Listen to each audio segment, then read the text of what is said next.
네, 이제 오늘 토론은 키워드로 문을 열겠습니다. 자, 내가 대통령이 된다면 무엇이 바뀔 것인가?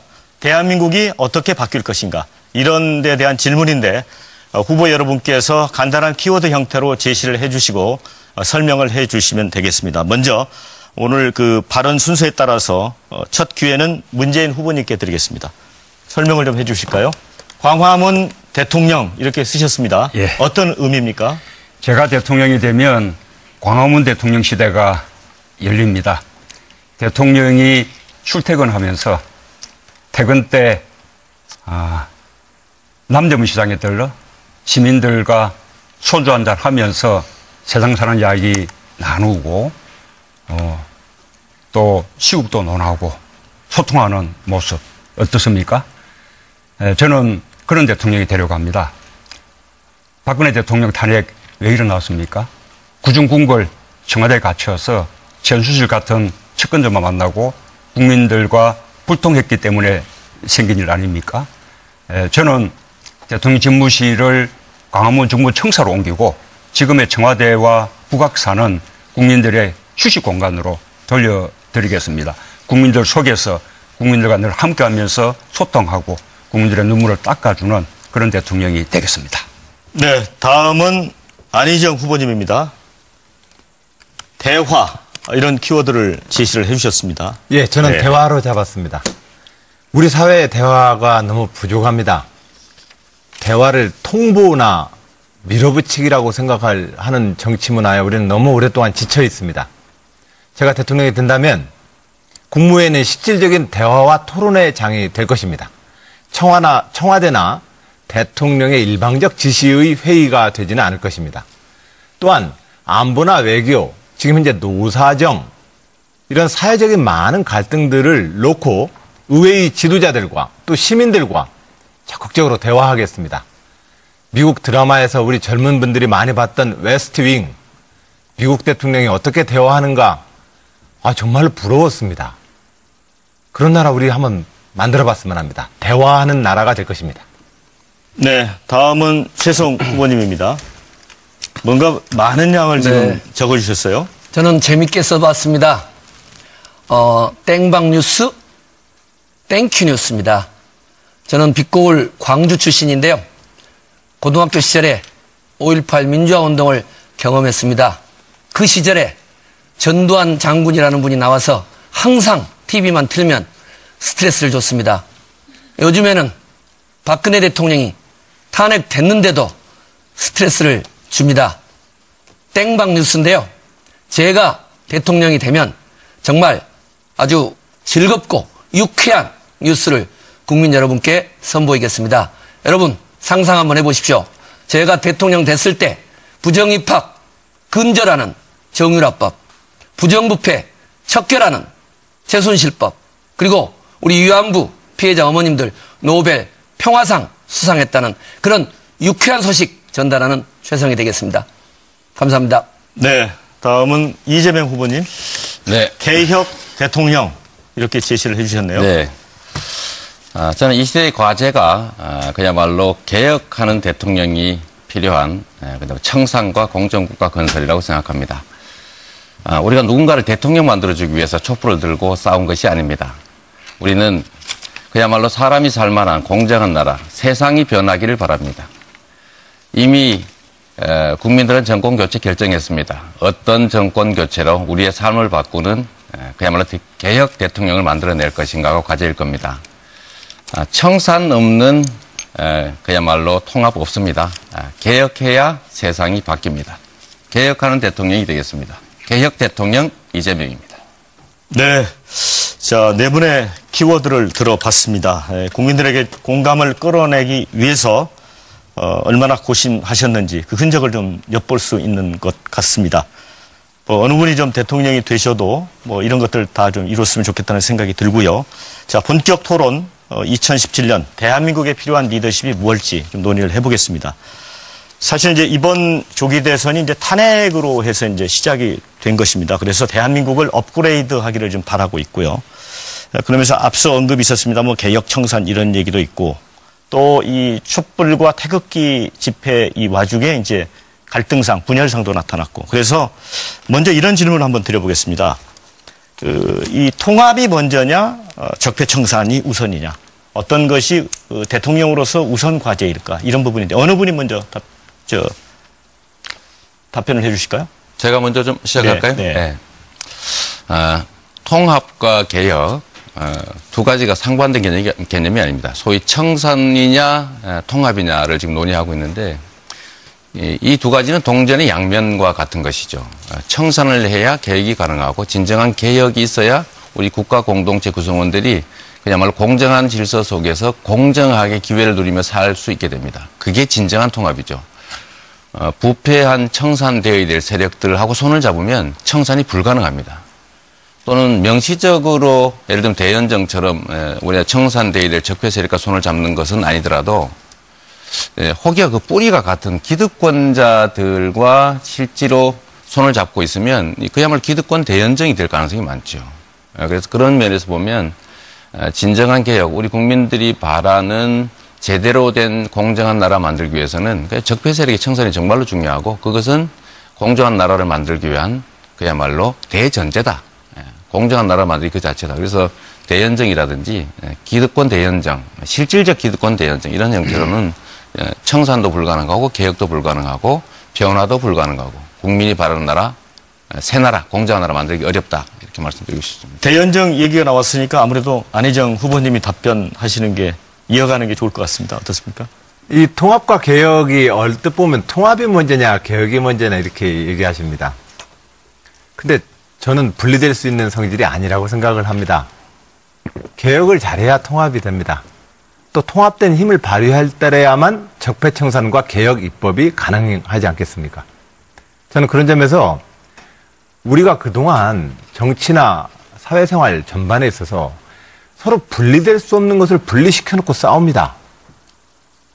그러나 사실은 통합과 개혁이라고 하는 것은 우리 이재명 후보님도 말씀하셨듯이 동전의 앞뒷면입니다.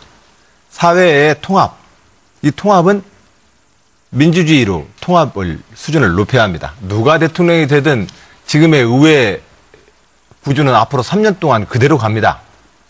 그 속에서 자유한국당과 바른정당하고는 그 일체의 대화 타협 없다 이래버리면 의회 정치는 정지돼 버립니다. 실질적으로 작동 안 하게 됩니다. 그런 점에서 대화와 타협을 향한 의회 정치에서의 통합력을 높여서 지난 234표를 얻어서 탄핵을 가결시켰던 것처럼 통합의 리더십을 우리는 다음번 정부의 대통령은 가져야 합니다. 그러한 통합의 리더십에 기초해서 개혁을 추진해야 되지 않겠느냐. 저는 그렇게 생각합니다. 자, 이번엔 문재인 후보님은 어떤 의견이신가요? 예, 아까 우리 사회자께서 최우선 과제 말씀하셨는데 저는 이 청산, 적폐청산과 통합 이것은 임기 5년 내내 계속해야 될 과제고 가장 시급하게 단기적으로 성과를 내야 될 과제는 저는 일자리 만들기라고 생각합니다. 그 점 먼저 말씀드리고 그다음에 적폐청산과 통합은 저는 따로 가는 것이 아니라고 생각합니다. 그중에서는 아까 우리 이재명 시장님 말씀과 조금 저는 비슷한데 적폐청산을 통해서 우리 사회를 공정하고 정의로운 그런 사회로 만들고 또 국민들에게 공평한 그런 세상 만들고 국민들을 편가르지 않는 그런 세상 만들면 그것이 바로 통합인 것이거든요. 적폐청산을 통해서 통합을 만들어내야 되는 것이죠. 통합은 정강정책이 다른 정치 철학이 다른 그런 정치 세력과 연정하는 것이 통합이 아니라 국민들의 마음을 한데 모으는 이것이 저는 진정한 통합이라고 그렇게 말씀드리고 싶습니다. 네. 자, 이제 제가 좀 말씀하시죠. 네. 지금 우리 문 후보님 말씀 들어보면 청산해야 될 세력들 청산 좀 하자. 그 손잡으면 안 된다. 이 말씀 맞는 것 같습니다. 문제는 뿌리는 재벌, 이게 재벌이 이번 적폐의 근원이라고 보는데 그게 정치 권력을 그야말로 좌지우지하면서 정경유착했던 게 최순실 박근혜 게이트 아닙니까? 그런데 그 뿌리인 재벌 세력들, 기득권 세력들에 해당되는 사람들이 우리 문 후보님 근처에 막 수없이 몰려들고 있습니다. 뭐 예를 들지 않아도 되겠죠. 김강두 같은 분들, 박근혜 그 경제정책 만들던 가정교사 아닙니까? 경제교사. 그런 분하고 김상조 교수, 이런 분 같이 막 모으고 있는데, 이렇게 하면 실제로 그들이 문후머림을 쫙 둘러싸고 있는데 청산이 되겠습니까? 그래서 제가 하나 제안 드리고 싶은 것이요. 그 당 밖에 자꾸 세도 내각 뭐 이런 거 만들지 마시고, 당의 인수 준비 만드시고요. 당 안에. 본인이 가지고 계시는 그 수없이 많은 막 1000명이 넘는 이 자문그룹들 해산하실 생각 혹시 없으십니까? 문 후보님이 말할 수가 없죠. 네. 저는 정권 교체는 강물이 흘러서 바다에 도달하는 것과 같다고 생각합니다.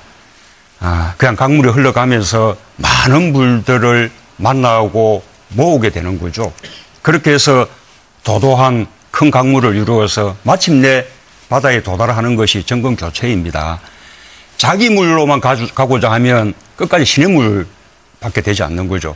그러면서 많은 물들을 정권 교체를 위해서 모아나가는 것이고, 그 한계는 있죠. 적어도 양극단이 아닌 합리적이고 개혁적인 진보, 또 합리적이고 개혁적인 보수라면 저는 함께 힘을 모아나가서 정권 교체에 나가야 된다고 생각합니다.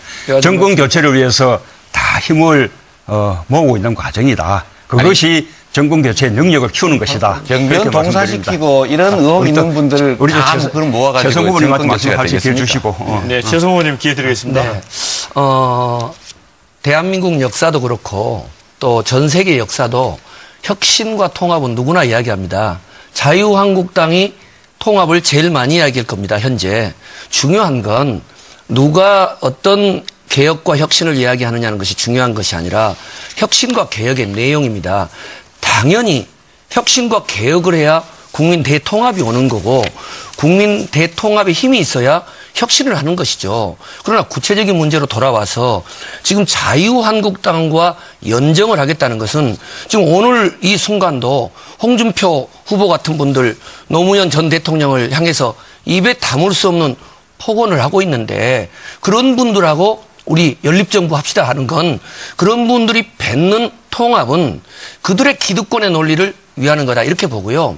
앞으로 우리가 혁신과 통합을 할 때는 원칙을 이야기를 하고 그 속에서 통합의 내용을 이야기해야 된다고 봅니다. 우리 안희정 후보께서 자주 국회 선진화법 이야기하면서 숫자 이야기하는데 그러면 독재 정치를 해야죠. 숫자 때문에 법을 개정 못한다면 우리가 두려워하고 우리가 가른 가치는 항상 국민과 역사를 바라보면서 대통령이 탄핵되는 이런 국정농단의 중심이 있었던 청렴, 정의 그리고 통합, 민생개혁 과제를 관철시키는 과정에서 이를테면 자유한국당 같은 경우는 헌정 파괴적인 발언을 계속 하고 있지 않습니까?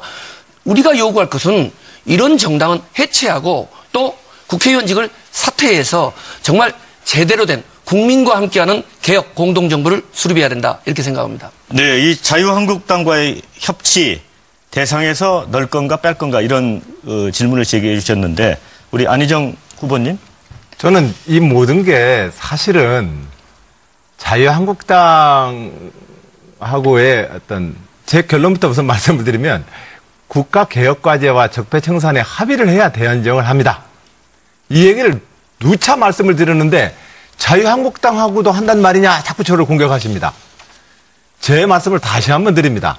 국가개혁과제에 합의를 해야만 연합정부를 구성할 수 있습니다. 그런데 지금 저를 자꾸 자유한국당하고 연정한다는 쪽으로 몰아붙입니다. 매우 정치적 공세입니다. 바로 이게 이런 식의 대화가 구태정치입니다.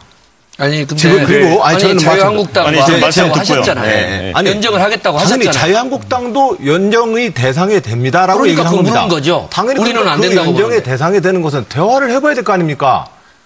그걸 대화를 해봐야 지금 돼요. 현재 나머지 제가 한번 그리고 해볼까요? 적폐청산에 조금만 얘기 대해서 듣고 기회 드리겠습니다. 말씀하셨는데, 예, 적폐청산에 대해서 후보들이 말씀하셨는데 적폐청산 어떻게 하시겠다는 것이 저는 이해가 안 갑니다. 대통령령으로 다 적폐청산이 됩니까? 기본적으로 적폐청산을 향하려면 많은 개혁 입법 과제들이 필요한데 의회랑 어떻게 대화하실 것인지 저는 그런 점에서 통합의 리더십을 강조하는 것이고 다음 정부는 의회하고의 협치 수준을 높일 때라야만 개혁 과제도 실천할 수 있다. 이 말씀을 드리는 것입니다. 그런데 문 후보님 같은 경우는 적폐청산을 외치면서 실질적으로 이재명 후보도 거듭 지적을 하지만 실질적으로 적폐 세력을 문 후보님 캠프에다 죄다 받아들입니다. 내가 하면은 다 그냥 개혁적인 겁니까? 저는 문 후보님의 그 말씀에 대해서 이해할 수가 없습니다. 네, 문 후보님이 아무래도 말씀하실 차례인 것 같습니다. 대연정에 대해서 조건을 분명히 했는데 왜 자꾸 나무라느냐 이렇게 말씀하시는데 그 이유는 지금 대연정을 말하는 시기가 잘못됐기 때문에요. 우선은 협치하고 연정은 다릅니다. 언제든지 야당 세력과도 끊임없이 대화하고 소통해야죠. 그것이 협치인 것이고 연정은 장관직도 나누고 정부를 공동으로 수립하는 것입니다. 근데 지금은 선거 시기거든요.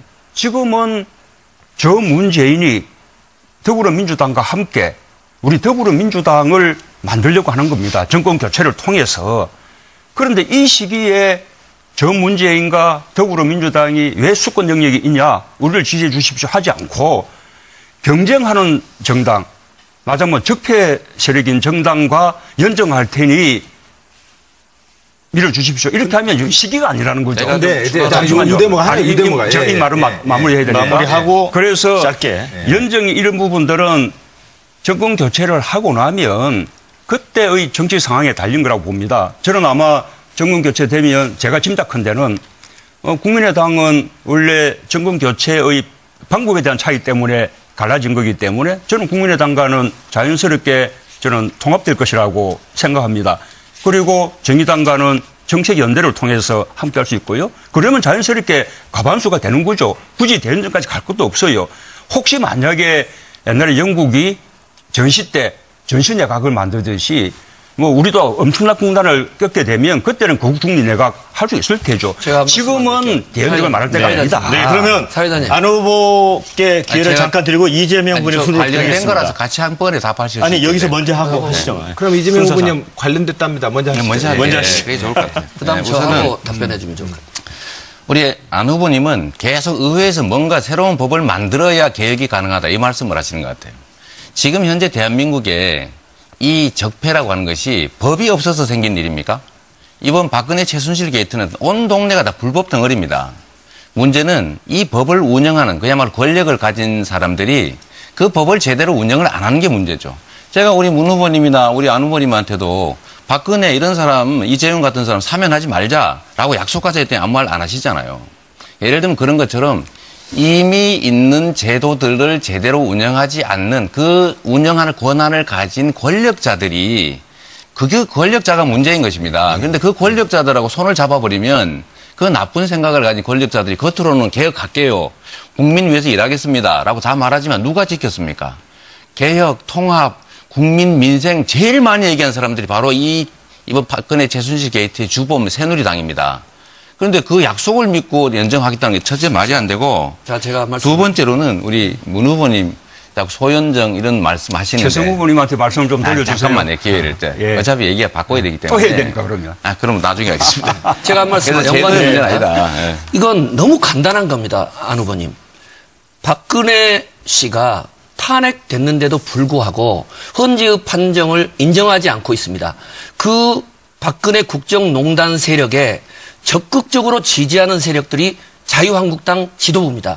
지금 안희정 후보께서 현재의 국면에서 자유한국당과 연립정부를 고민한다는 건 박근혜 국정농단 세력과 연립정부를 고민하겠다라는 이야기하고 똑같이 들리고 있는 겁니다. 그래서 문제가 심각하기 때문에 당원들이, 국민들이 안희정 후보님을 지지하는 분들이 이건 빨리 포기해야 된다라고 하는 거죠. 그 부분에 대한 답을 부탁합니다. 네, 그러면 안희정 후보 질문 듣고 대통령경 피해 극복 방안으로 좀 논의의 초점을 좀 옮겨보겠습니다. 네. 말씀하시죠. 저는 자유한국당까지 포함해서 제가 대통령이 되면 현재의 여소야대 의회와 대화할 준비를 하고 있습니다.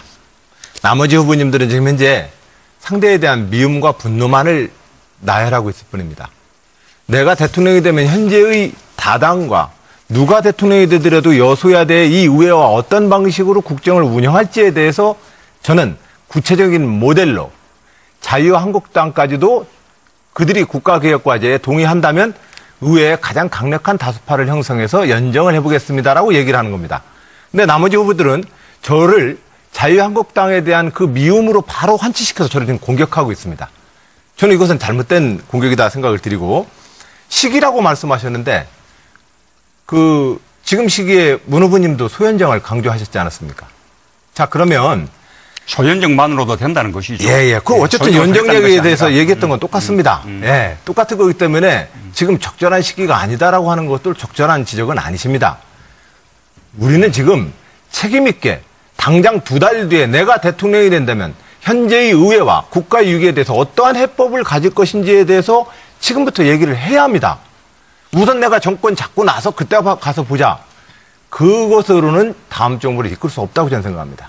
네, 지금 저희가 87년 개헌 이후에 이제 6분의 대통령이 계셨는데 사실 거의 대부분 불행해지셨죠. 뭐 친인척 측근비리, 뭐 아들, 뭐 구속되기도 하고 본인이 이제 뭐 수감되기도 하고 그래서 이제 대통령 대패에 대해서 우려가 많습니다. 근데 아까 문 후보님이 이제 광화문 대통령 강조를 하셨는데 자, 선거가 끝나고 만약에 대통령이 되시면 이제 곧바로 총리 지명, 내각 구성을 하는데 총리에게 실질적인 권한을 주시겠습니까? 예, 그렇게 해야 된다고 봅니다. 저는 뭐 책임 총리제 해야 된다고 생각합니다. 좀 더 말씀드리면 이번에 박근혜 대통령 탄핵 연정으로 이뤄낸 게 아니지 않습니까? 국민들의 힘으로 이뤄내는 것이죠. 지금 대통령이 헌법과 법을 지키지 않는 것이 문제입니다. 대통령이 헌법과 법을 지켜나가면서 국민들과 함께 나간다면 우리가 필요한 적폐청산, 개혁 다 해낼 수 있습니다. 대통령에게 많은 권한들이 있거든요. 말씀하신 대로 대통령에게 모든 권한들이 다 모여서 제왕적 대통령이 되는 이 현실이 문제인데 이 부분은 아까 말씀하신 대로 드린 대로 광문 대통령이라는 하나의 소통으로 그다음에 또 방금 말씀하셨다시피 지금의 대통령제 하에서도 책임 총리제 또 책임 장관제 또 상권 분립을 강화해서 우리 국회의 견제 비판 권한을 높여주고 사법부문 독립을 강화시켜주고 결정적으로는 강력한 지방 분권을 통해서 중앙에 모인 권한들을 지방으로 다 분산시켜주고 이런 거 통하면 제왕적 대통령이 패단 그냥 자연히 없어지는 것입니다. 결국은 대통령의 리더십이 제왕적 대통령의 패단을 없애는 것이지 무슨 대연정을 통해서 또는 무슨 법을 바꿔야만 만들어지는 것이 아니다라는 말씀 드립니다. 네, 먼저 하시겠어요? 네, 아르보님 하시죠. 제가 먼저 할까요, 그럼? 네, 먼저 하시죠. 예. 이제 문재인 후보께서 자치분권 개헌 그리고 또 제가 제안했던 미국식 연방제 수준의 자치분권 개헌에 대해서 이제 강조를 하시고 또 제 제안에 동의를 해주셨는데 많은 분들은 좀 더 확고한 의지를 보여라. 지금은 후보 시절이니까 그렇게 이야기를 하시지만 대통령 되시고 나면 좀 아침이라 그렇긴 하지만 화장실 들어갈 때하고 나올 때가 다르기 때문에 마음이 바뀌어지실 거다. 단호하게 4년 중임제, 책임 총리제, 그리고 지방혁신 분권제를 내가 국민투표로 할 뿐만 아니라 그 이전에 명명백백한 걸 국민들 앞에 발표를 해야 된다고 봅니다. 그리고 또 하나는 지금 개헌 논의되는 것 중에 2가지가 빠졌다고 봅니다. 국민이 빠져 있습니다. 지금 촛불광장에 나와 있는 국민들, 이분들이 갖는 제가 아까 말씀드렸던 고등학생의 대학생들의 부정입학을 막는 그런 정유라법 그리고 권력형 부정부패에 영구히 배제하는 공직 입문을 그러한 또 최순실 법 또 일본군 위안부 피해자 이런 분들을 정말 노벨 평화상을 받도록 운동하는 것들 이런 여러 가지 광장에 있는 촛불 시민들을 노벨 평화상으로 그렇죠. 촛불 시민과 함께 좋습니다. 같이 추진하면 좋 그런 부분들이 저는 이 개헌 논의에 정말 제도적으로 참여해야 된다고 보고요. 그다음에 지방 분권도 막연한 지방 분권이 아니라 거의 외교 국방 통일의 중요한 권한을 광역 자치정부 그리고 국민주권 시대로 줘야 된다. 이런 부분에 대해서 문 후보님도 적극적인 의지를 보여주셔야 된다고 봅니다. 네. 별로 이렇게 강도 있게 받아들이질 않습니다. 밖에서는. 안 후보님. 네. 한 말씀만 하시고. 드려볼게요. 네네. 제가 이 개헌을 통해서 강력한 연방제에 버금가는 강력한 지방분권공화국 만들겠다라는 것은 제가 지난번 대선 때 이미 공약했고 지난번 대선 때 이미 그것을 위한 개헌을 공약했다라는 사실을 상기시켜 드립니다. 다들 개헌에 반대하는 느낌을 갖고 있어서 하여튼 뭐 두 분의 대화 모습이 아름답습니다. 한 팀 같습니다. 자, 말씀 잘 들었고요. 근데 저는 이 제왕적 대통령제 폐해를 극복하기 위해선 대통령의 힘이 제일 세기 때문에 제왕적 대통령제가 되는 겁니다. 근데 대통령보다도 더 자기 역할에서 힘 있는, 자기 얘기를 정확하게 하는 존재들이 곳곳에 있으면 제왕적 대통령제가 힘을 발휘하지 못하겠죠. 그러니까 제왕적 대통령제의 폐해를 극복하기 위해선 저는 이렇게 대안을 제시합니다. 정당 정치가 작동해야 합니다. 집권 여당은 대통령의 하부 조직이 아닙니다. 또한 의회의 지도력이 행정부, 정부의 리더인 대통령과 동등하게 대화할 수 있어야 합니다. 의회는 대통령의 거수기와 통법부가 아닙니다. 또한 대통령이 이끄는 중앙정부는 시도지사와 좀 더 수평적인 대화를 해야 합니다. 자치분권으로 가야 합니다. 또한 말씀하신 민주주의 리더십이 필요합니다. 자, 그런데 저는 이렇게 대안을 지금 제시하고 있고 저렇게 실천하고 있습니다. 근데 문 후보님은 지금 현재 문 후보님의 지금 대선 준비 과정서부터 저는 이것을 좀 어기고 있습니다. 즉, 이 문제를 그대로 내포하고 있습니다.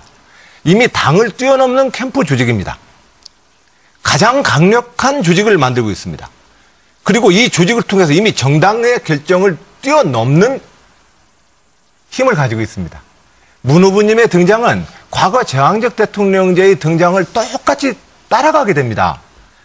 그렇기 때문에 제가 이 경선 과정에서부터 정당 중심으로 또 우리가 지금 대통령이 되면 대통령으로 다 해결할 수 있는 것처럼 얘기하지만 의회와 어떻게 협치할 것이냐에 대해서 구체적 대안을 제시하지 않으면 제왕적 대통령제 극복 못한다고 저는 봅니다. 그럼 문 의원님 안 할 수가 없죠. 짧게 답변하시고 예, 우리 우선은 뭐 제가 발표한 정책 공약 가운데 우리 더불어민주당의 당론을 벗어나는 그런 공약은 없다라는 말씀을 드립니다. 오히려 우리 안희정 후보가 대연정을 말하고 뭐 국민 안심정제 또는 뭐 국공립대학교 무상등록금 이런 부분들이 우리 당론하고는 다른 정책 공약들을 지금 말씀하고 있는 것이죠. 이 대통령이 헌법에 정해진 권한만 행사하면 됩니다. 그런데 초과 권력을 행사하기 때문에 제왕적 대통령이 되는 것이거든요. 초과 권력을 행사하는 기반이 뭐냐? 바로 국정원, 검찰 이런 권력기관들을 마치 사유물처럼 부리기 때문에 대통령이 초과 권력을 가지게 되는 것이거든요. 그래서 이런 권력기관들 확실하게 개혁해서 국민들을 위한 기관으로 거듭나게 하면 제왕적 대통령 폐단 저는 뭐 거의 뭐 그냥 방지될 것이라고 봅니다. 네, 이재명 후보님. 제가 좀 진심으로 말씀드리고 싶은 것은 쟁기 탓을 하지 말자. 제도 때문에 이 나라가 혼란이 왔다고 생각하는 것은 사실이 아닙니다. 제도 자체가 문제였다면 그러면 왜 김대중 대통령, 노무현 대통령 제왕적이지 않았습니까? 사실은 시스템이 문제가 아니라 사람이 문제인 것이죠. 그 사람이 문제인데 언제나 제대로 운영하는 사람이 어떤 생각을 갖고 또 주변에 어떤 사람이 있냐가 중요한 것 같습니다. 지금 뭐 지적하셨지만 사실 최고의 권력자는 대통령이 맞습니다.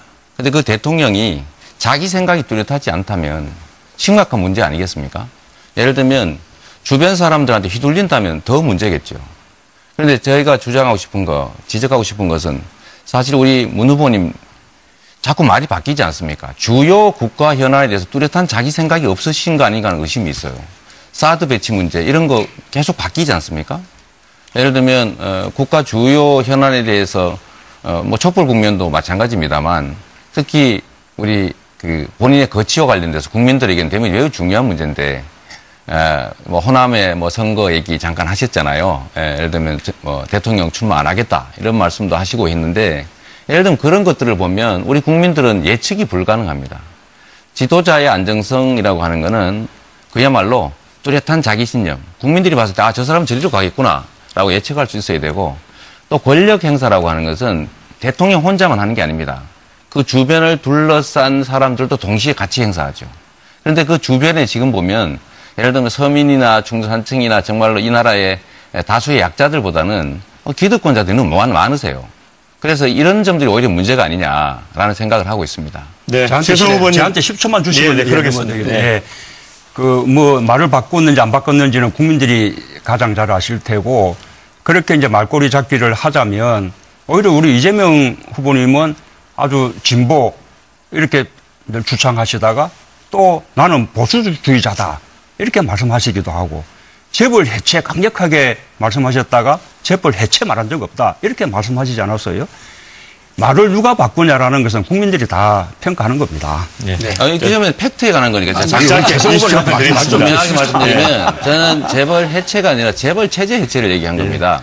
재벌의 황제 경영 요소를 철저하게 제거해서 재벌 대기업들이 국민기업으로 나자는 것이고 또 한 가지 제가 보수주의자라고 한 게 아니라 우리나라의 이 이념 환경이 부패 기득권 세력들이 보수를 참칭하고 있다. 교과서적인 의미나 선진국 개념에 보면 사실은 문 후보님을 지금 진보나 개혁이라고 부르지만 실제로 진보 개혁이 아니라 보수적 요소가 아주 많죠. 그래서 저는 그런 말로 그런 건 말을 바꾸려고 하시면 안 됩니다. 자, 제가 두 분 아니 대통령 선거에 나오겠다 안 나오겠다 이건 정말 다른 말씀을 드리는 거죠. 평가와 자기 말은 다른 겁니다. 네. 제가 일단 일요일 아침이니까 두 분 간단히 정리해 드리면 두 분이 계속 이야기하는 게 모든 정치 현상은 흑백 논리로 볼 수 없다. 당신들께서 주장하셨잖아요. 혁신과 통합은 동전의 양면이다. 그걸 갖고 그렇게 일요일 아침에 싸우실 이유가 뭐가 있습니까? 자, 우선 주제는 제왕적 대통령제 폐단을 어떻게 극복할 것인가. 저만 이 여러 후보 중에 유일하게 청와대, 국회, 시장, 또 백수, 시민 겪어봤습니다. 중요한 건 좋은 대통령을 뽑아야 됩니다. 정말 협치적인 마인드를 가지고 있는 이런 통합적인 이런 좋은 대통령을 뽑아야지 박근혜 대통령 같은 이런 나쁜 대통령을 뽑아놓으니까 국정이 이렇게 농단됐고요. 두 번째는 시스템이 필요합니다. 사람만의 문제는 아닙니다. 이 시스템을 위에 여의도의 정치 그다음에 특권층만이 아니라 대한민국 국민은 대단히 죄송하지만 이 자리에 있는 대권 후보들보다 정치인보다 훨씬 뛰어납니다. 그분들의 집단 지성을 개헌 논의에 참여시켜야 됩니다. 대통령 당선과 동시에 1년 이내에 내년 지자체 선거 때까지 국민적 총의를 모으는 형태로 해서 권력 구조 그리고 시민 참여 방안 개혁 의제를 만들어야 된다고 저는 그렇게 생각을 합니다. 네, 근데 이제 보면 모든 정권에서 그 이른바 낙하산 인사 이게 항상 좀 재현됐고 논란이 됐던 것 같습니다. 그래서 이 부분도 저희 그 시청자들이 관심이 많을 것 같거든요. 그 부분에 대해서 좀 말씀해 주실까요? 제가 바로 이제 그런 점에서 문재인 후보님의 저 캠프와 경선 운동 과정을 좀 걱정하는 겁니다. 이미 2002년도에도 제가 직접적으로 대선을 치러봤지 않았습니까? 정당이 집권을 하게 하는 것이 중요하다. 내 캠프가 승리하는 것이 아니라 그런 측면에서 지금 현재 그 메모드 조직은 나중에 대통령 되시면 다 어디 한 자리 달라고 합니다. 지금 현재 그분들한테 신세 지면서 경선 운동하고 있는 거 아닙니까? 그런 측면에서 저는 제왕적 대통령제의 폐해를 극복하자라거나 미래를 뭔가 새로운 정부를 구성하고 운영하겠다고 한다면 과거와는 다른 뭔가를 좀 시도해보자고 제안하는 겁니다. 문 후보님을 막 한사코 그냥 요즘 젊은 친구들 말대로 디스하려고 하는 얘기가 아닙니다. 실질적으로 문 후보님이 현재 경선을 지금 임하고 있는 전반적인 방식이 그동안 제가 정당 활동을 하면서 봐왔던 모든 문제를 좀 다 안고 있습니다. 그 상태로 정권 교체를 대세론을 유지할 수 있는지는 모르겠으나 좋은 대통령, 이 시대가 원하는 개혁을 수행하기는 어렵다. 저는 그렇게 분명히 말씀을 올립니다. 네, 문 후보님. 그 인사 문제는 뭐 다들 기억하시겠지만 역대 정부 가운데서 말하자면 시스템 인사를 하고 그 인사 시스템에 대통령조차도 관여하지 않았던 그 유일한 정부가 참여정부입니다. 또 역대 정부에서 가장 인사검증을 깐깐하게 했던 정부가 참여정부인데 그 민정수석이 바로 접니다. 저는 인사검증에 관한 방대한 그 검증 매뉴얼도 마련해 놓고 나왔습니다. 이명박 박근혜 정부가 그 검증 매뉴얼만 따랐다면 그 뒤에 인사청문회 때마다 부동산 투기, 병력 멘탈, 위장 전입, 논문 표절, 뭐 세금 탈루 이런 인사들 인사하지 않았을 겁니다. 그래서 저는 그런 시스템 인사, 그다음에 엄격한 검증에 더해서 인사 추천 실명제를 하겠다라고 또 공약을 했습니다. 인사에 대해서 누가 추천했는지 실명제를 해서 나중에 그 인사가 잘못됐다면 두고 책임을 지게 하는 그런 하겠다고 그러고 또 그 기록을 반드시 청와대에 남겨서 후세에 심판을 받도록 하면 된다고 생각합니다. 네, 이재명 시장님 기회 드리겠습니다. 우리 안 후보님, 제가 하나 지적하고 싶은 것이 있는데요. 끊임없이 지금 대연적 말씀 하시지 않습니까? 제가 그 말씀을 드리고 싶어요. 탄핵 누가 했습니까? 숫자 부족해도 했습니다. 국민들의 힘으로 하는 겁니다. 정치는 정치인들이 담합을 통해서 하는 게 아니라 국민의 뜻이 관철되는 과정이죠. 만약에 우리가 어떤 정말로 국가에 필요한 개혁 과제를 수행해야 되는데 정치적으로 동의하지 않는다. 그러니까 권력을 나눠주면서 타협하겠다. 이것보다는 차라리 국민한테 손을 내미는 게 더 맞지 않느냐라는 거예요. 정치적 상대방, 우리의 개혁 과제에 반대하는 자들에게 손을 잡고 적당히 무마할 게 아니라 그거 안 하고 지금 잘못하시면 이게 소위 우리가 과거에 그 호남을 고립시키고 민주진영이 분열됐던 소위 신삼당 합당 형태가 될 가능성이 많습니다. 그건 뭔 말씀이세요? 아니 우리가 극복해야 될 과제, 청산돼야 될 세력들과 손을 잡아버리면 실제로 청산은 불가능하게 될 거고 그러면 거기에 반대하는 진짜 개혁하자는 쪽은 고립이 되겠죠. 그래서 이게 새로운 신삼당 합당 네, 그러면 아니냐. 안 후보님 짧게 하고 그 다음 단계로 넘어가겠습니다. 의회와 누가 대통령이 되더라도 현재의 여소야대 국회와 좀 더 높은 수준의 연합정부를 좀 구성하자고 하는 것이 그래서 의회와 좀 더 대화를 하자고 하는 것이 갑자기 이재명 후보님의 말씀으로는 정치인들의 담합이 되어서 저를 공격하는 단어가 됩니다. 대연정이란 권력을 나누고 의회하고의 장관 자리를 대화가 상대한테 주는 거죠. 대통령이 의회에서 대화하는 건 다릅니다. 의회하고의 대화가 그것이 담합이라고 얘기할 수는 없습니다. 아니 의회와 자, 대화는 그런 점에서 뭐라고 하지 않는다니까요. 예. 아니 이재명 짧게 한 후보님도 말씀만 드릴게요. 소연정이라도 해야 된다고 얘기했잖아요. 그거는 의회와 협의하는 것하고 네, 네. 권력을 나눠주고 공동의 정부를 꾸리는 건 다른 겁니다. 그러니까 의회와의 소연정은 이재명 후보님도 주장하신 적이 있죠. 의회와 한번. 소연정이 아니라 네. 야권의 연합 네, 그러니까 정권을 야권의 만들자. 소연정, 그렇죠? 야권 자. 개혁을 하고자 하는 야권의 연합 정권을 만들어야지 네. 개혁을 반대하는 세력들하고 손을 잡아버리면 개혁이 저는 불가능해지죠. 그러니까 바로 그 경계에서 그동안의 현재의 자유한국당이나 바른정당이라 할지라도 탄핵에 우리가 함께 동참해서 투표하듯이 국가개혁과제에 동의할 수 있다면 그 누구하고도 대화를 해서 협치를 한번 해보겠다는 것이 제 생각입니다. 의원님, 자, 분명히 그 말씀을 드리고 의원님, 저도 제 한 얘기 줍니다. 말씀. 이 얘기만 마저 끝내고요. 그리고 발언권을 주셔야지. 국민들의 힘을 정치한다. 예, 좋은 말씀입니다. 근데 국민들한테 365일 광화문 나와서 지금 시위해달라는 겁니까? 정치인들이 지금 책임져야 될 거 아닙니까, 이제. 자, 네. 민심을 반영해야지. 예, 국민의 그거는 뜻과 당연히 다르게 하죠. 정치적 그러나 손을 잡는 건 광화문의 아니라는 거죠. 촛불 광장에는 여야, 영남, 호남을 뛰어넘어서 국민의 90%가 참여한 시위입니다. 네. 자, 안 후보님. 거기에는 지금 지난번에 자유한국당을 지지했던 국민들도 있고 현재 이 순간에도 바른정당을 지지하는 국민들도 촛불 광장에 함께 했습니다. 그 국민들과 함께 하려면 당연히 의회랑 대화를 자, 의회에서 의원님, 대화하는 거라는 게 아니라 권력을 나누는 게 그것을 문제죠. 더 나아가서 잠깐요. 그 자, 대화를 통해서 네. 합의할 수 있다면 연합정부를 구성해보자고 하는 것이 뭐가 그리 잘못입니까? 자, 네, 뭐 잠깐만요. 생각이 비슷하신 것 같은데 지금 제가 볼 때는 아니, 잠시 이 말씀 여기서 좀 마무리만, 한마디만 네. 짧게 좀 해주세요. 지금 다음 단계. 친인척 비리, 측근 비리를 이야기하는 이유가 뭡니까? 박근혜 대통령이 탄핵된 이유가 대통령이 청렴치 못하고 측근들이 비리에 연루됐기 때문 아닙니까? 그러면 중요한 것은 우리가 더불어민주당이 후보면 대통령 후보의 청렴성, 주변 친인척 측근들의 청렴성을 철저히 검증해야 되고 더 중요한 것은 우리가 새로운 정부를 꾸리려고 할 때 자유한국당과 같은 청렴성과 권력적 부정부패에 연루되어 있는 이들과 조직적으로 연합정부를 꾸리면서 이러저러한 사람들의 청렴성 이걸 논한다? 이것은 너무 논리적으로 모순이 되는 것이죠. 자, 최 후보님 말씀은 제가 뭐라고 답을 할지 모르겠습니다. 예. 네, 자, 그러면은 이제 다음 단계로 넘어가겠는데요. 지금 여러분께서는 더불어민주당 대선 후보 경선 토론을 함께하고 계십니다.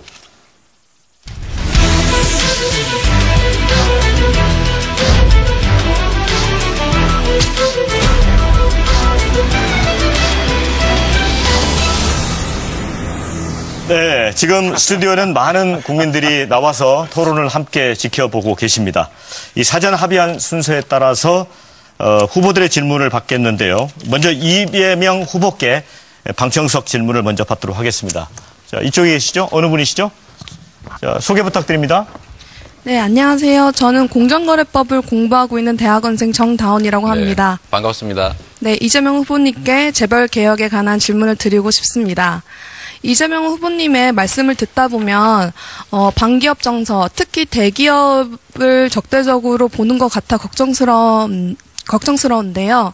재벌 개혁을 넘어서 해체라고 말씀을 하실 정도로 재벌 개혁에 강한 의지를 보이고 계시는데 재벌 해체가 과연 가능한지 의문이고, 그리고 최근에는 재벌 해체라는 표현이 논란이 되니까 재벌 체제 해체라고 바꿔 말씀하셨습니다.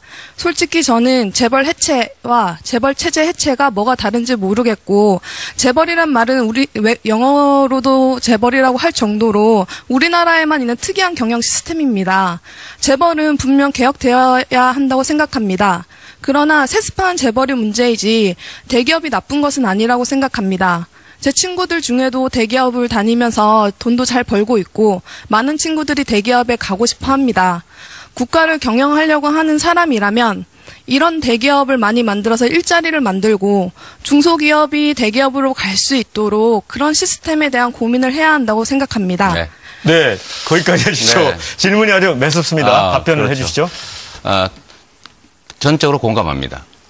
제가 하자고 하는 것이 재벌 대기업을 없애자는 게 아닙니다.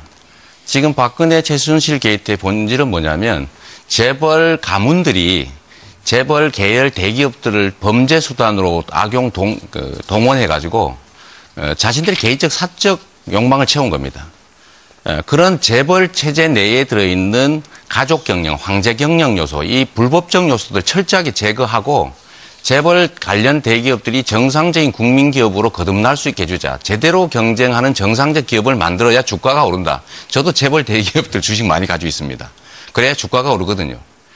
우리가 재벌 대기업을 없애자는 게 아니라 재벌 대기업들의 불법적 요소를 철저히 제거하고 중소기업 탈취 못하게 하고 약탈 못하게 하고 노동자들에 대한 부당한 탄압들 못하게 해서 정상적인 국제 경쟁력을 가진 기업으로 다 만들어내자라는 겁니다. 누가 재벌 대기업을 없애자고 하겠어요?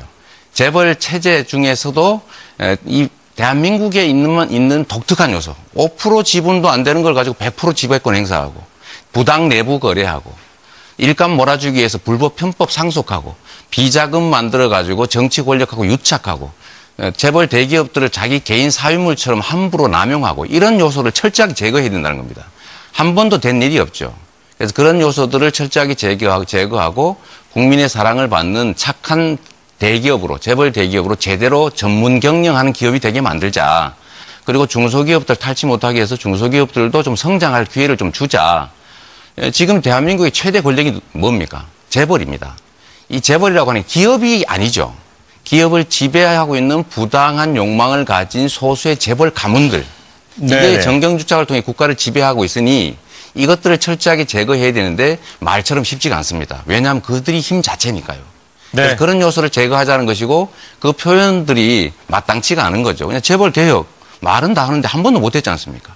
자, 제대로 의원님, 하자 이런 네. 뜻입니다. 네, 답변 잘 들었죠? 네, 그 다음에는 우리 문재인 후보님께 질문을 받도록 하겠습니다. 이쪽이죠? 자, 자기소개 부탁드립니다. 안녕하세요. 조진철입니다. 반갑습니다. 후보님께서는 대선 후보 지지율 1위를 달리는 만큼 내가 대세 후보라고 자신감을 피력하셨는데요.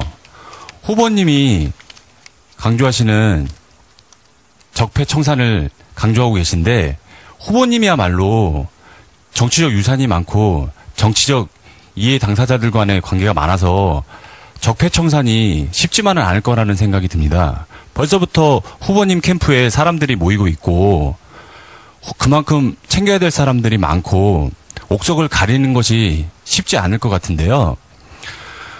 결국 이렇게 되면 이명박근혜 정권처럼 자기 사람 챙기고 나눠먹기 식이 계속 반복되지 않을까 싶습니다. 그래서 국민들은 내가 이러려고 투표를 했나 국민들의 자괴감이 들지 않을까 싶습니다. 언제까지 정치가 경제의 발목을 잡고 국민을 볼모로 만들지 걱정입니다.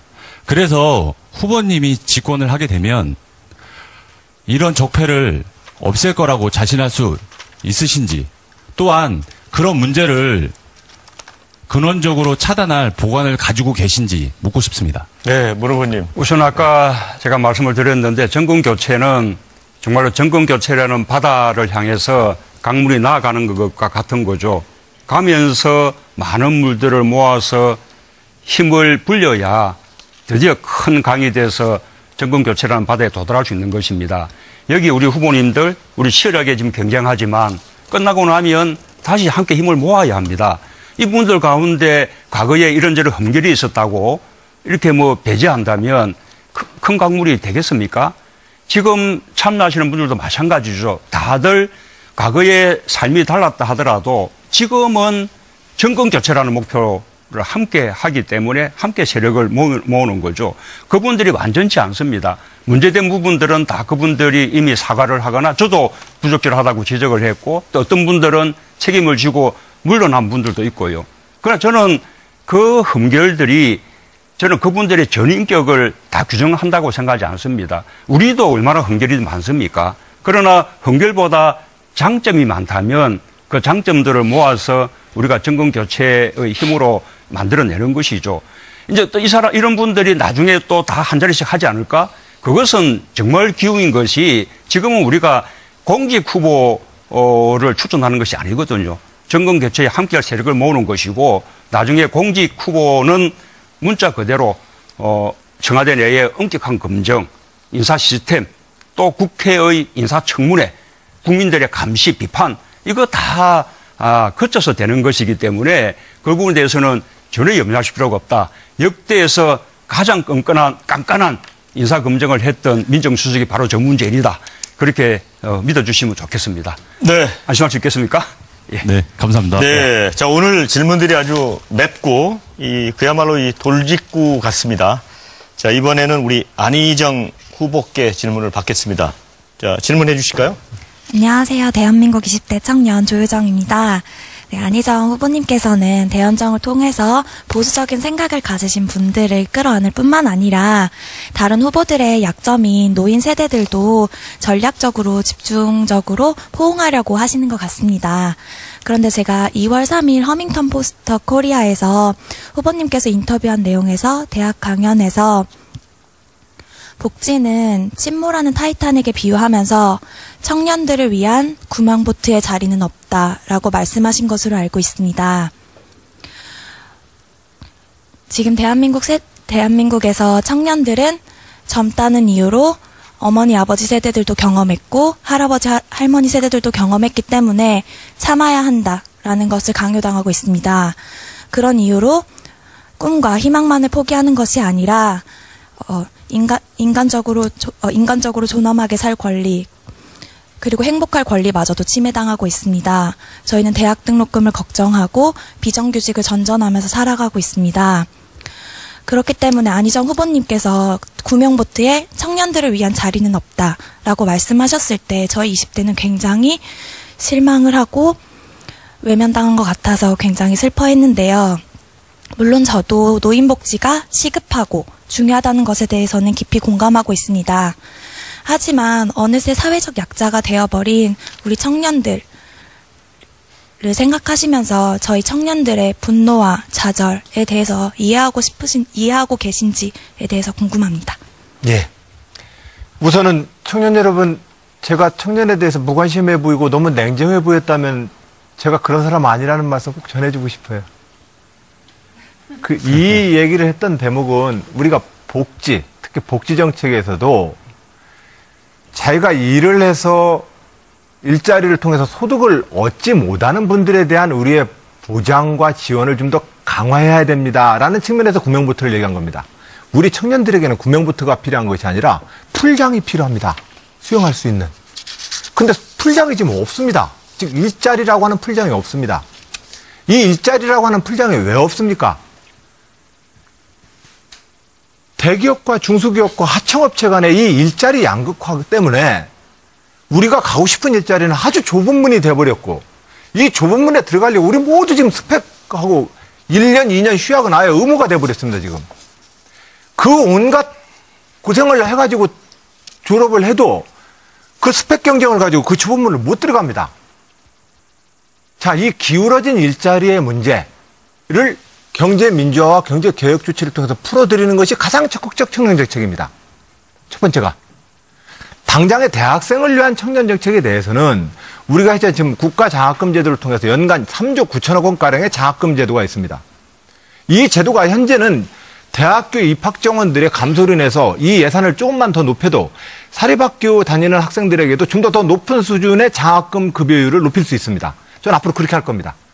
그러나 제가 타이타닉 코아 얘들아 미안해 너희들한테는 우선 내가 돈을 우선 못 쓰겠어라고 했던 그 배경에는 사회복지 속에서의 근로 능력이 없는 많은 분들에 대해서 우선 좀 챙기겠습니다라는 말씀을 드렸던 것이고 청년 정책에 대해서는 적극적 일자리를 통해서 즉 경제 민주화와 경제 개혁을 통해서 청년들에게 일자리, 좋은 일자리를 만들어드리기 위해서 노력하겠다는 말씀드립니다. 네, 오해 풀어주세요. 네, 네, 네. 네. 다음 이제 마지막이 최성 후보신데 좀 긴장이 되실 것 같습니다. 자, 어느 분이실까요? 네. 질문하시죠. 예, 저 역사를 가르치고 있는 백이성이라고 합니다. 최성 후보님 반갑습니다. 정치에 관심이 많아서 지난 4번의 민주당 토론회를 다 봤는데요. 예, 쭉 보다 보니까 최성 후보님은 상당히 그 인지도에 비해서 여러 가지 경력들이 매우 훌륭하신 것 같습니다. 그런데 그 본인의 이런 그 포지티브한 정책, 그 콘텐츠 이런 것들을 설명하시기에도 인지도를 끌어올리는 데는 뭐 한 10번도 부족하지 않느냐라는 게 제 개인적인 생각인데 뭐 다소간 이 후보들에 대한 그 네. 검증을 내세우시면서 네. 본인이 꼭 안 하셔도 되는 너무 네거티브를 많이 하시는 것 같아요. 예, 그러면서 이 어떤 본인의 미래지향적인 지도자의 모습 네. 또 국민들에게 신뢰를 주는 모습보다는 네. 어떻게 보면은 좀 이렇게 그 전문적인 어떤 그런 네거티브의 네. 모습이 아닌가 네. 이런 생각도 좀 가지게 됩니다. 네. 그러니까 그런 점에 있어서 본인은 검증을 내세우십니다만은 네. 어떤 그 생각을 가지고 계시는지 네. 예, 그 부분 좀 대답해 주시기 저는- 바랍니다. 저는 또 역사 전문가시라 위안부 문제나 인권 문제 하실 줄 알고 예상을 했는데 정말 제가 답변하고 싶은 내용이었습니다. 이번 4번 토론회에서 다시 한번 보시면 북핵 문제, 사드 문제에 대한 일괄 타결 문제, 미국식 연방제에 대한 판넬을 통한 설명, 여러 가지 현안에 대해서 가장 정확하게 정책적 대안을 제일 많이 제시했다고 보고요. 그럼에도 불구하고 우리 이렇게 가까운 동지들, 가족들에게 정말 꼭 검증해야 될 내용은 이번 치러지는 대선이 대통령이 탄핵된 이후에 정말 청렴한 대통령, 삼성이나 이런 정경유착으로부터 자유로울 수 있는 대통령을 뽑아야 되는데 우리 국민들은 과거 잘 아시는 것처럼 이명박 대통령 되실 때 전과 14번 논란이 있었습니다.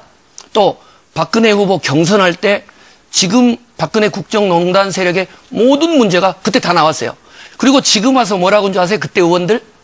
그때 다 알았는데 어차피 우리끼리 잘 될 거니까 이 모든 부담은 국민들에게 가는 겁니다. 지금 우리 더불어민주당 후보들에게 문제 제기하는 것은요. 칼등으로 툭툭 치는 정도지 본선 올라가면 장난이 아니게 됩니다. 이 정도의 검증을 불편해하고 네거티브로 이야기한다는 것은 국민을 정말 우습게 보는 거고요.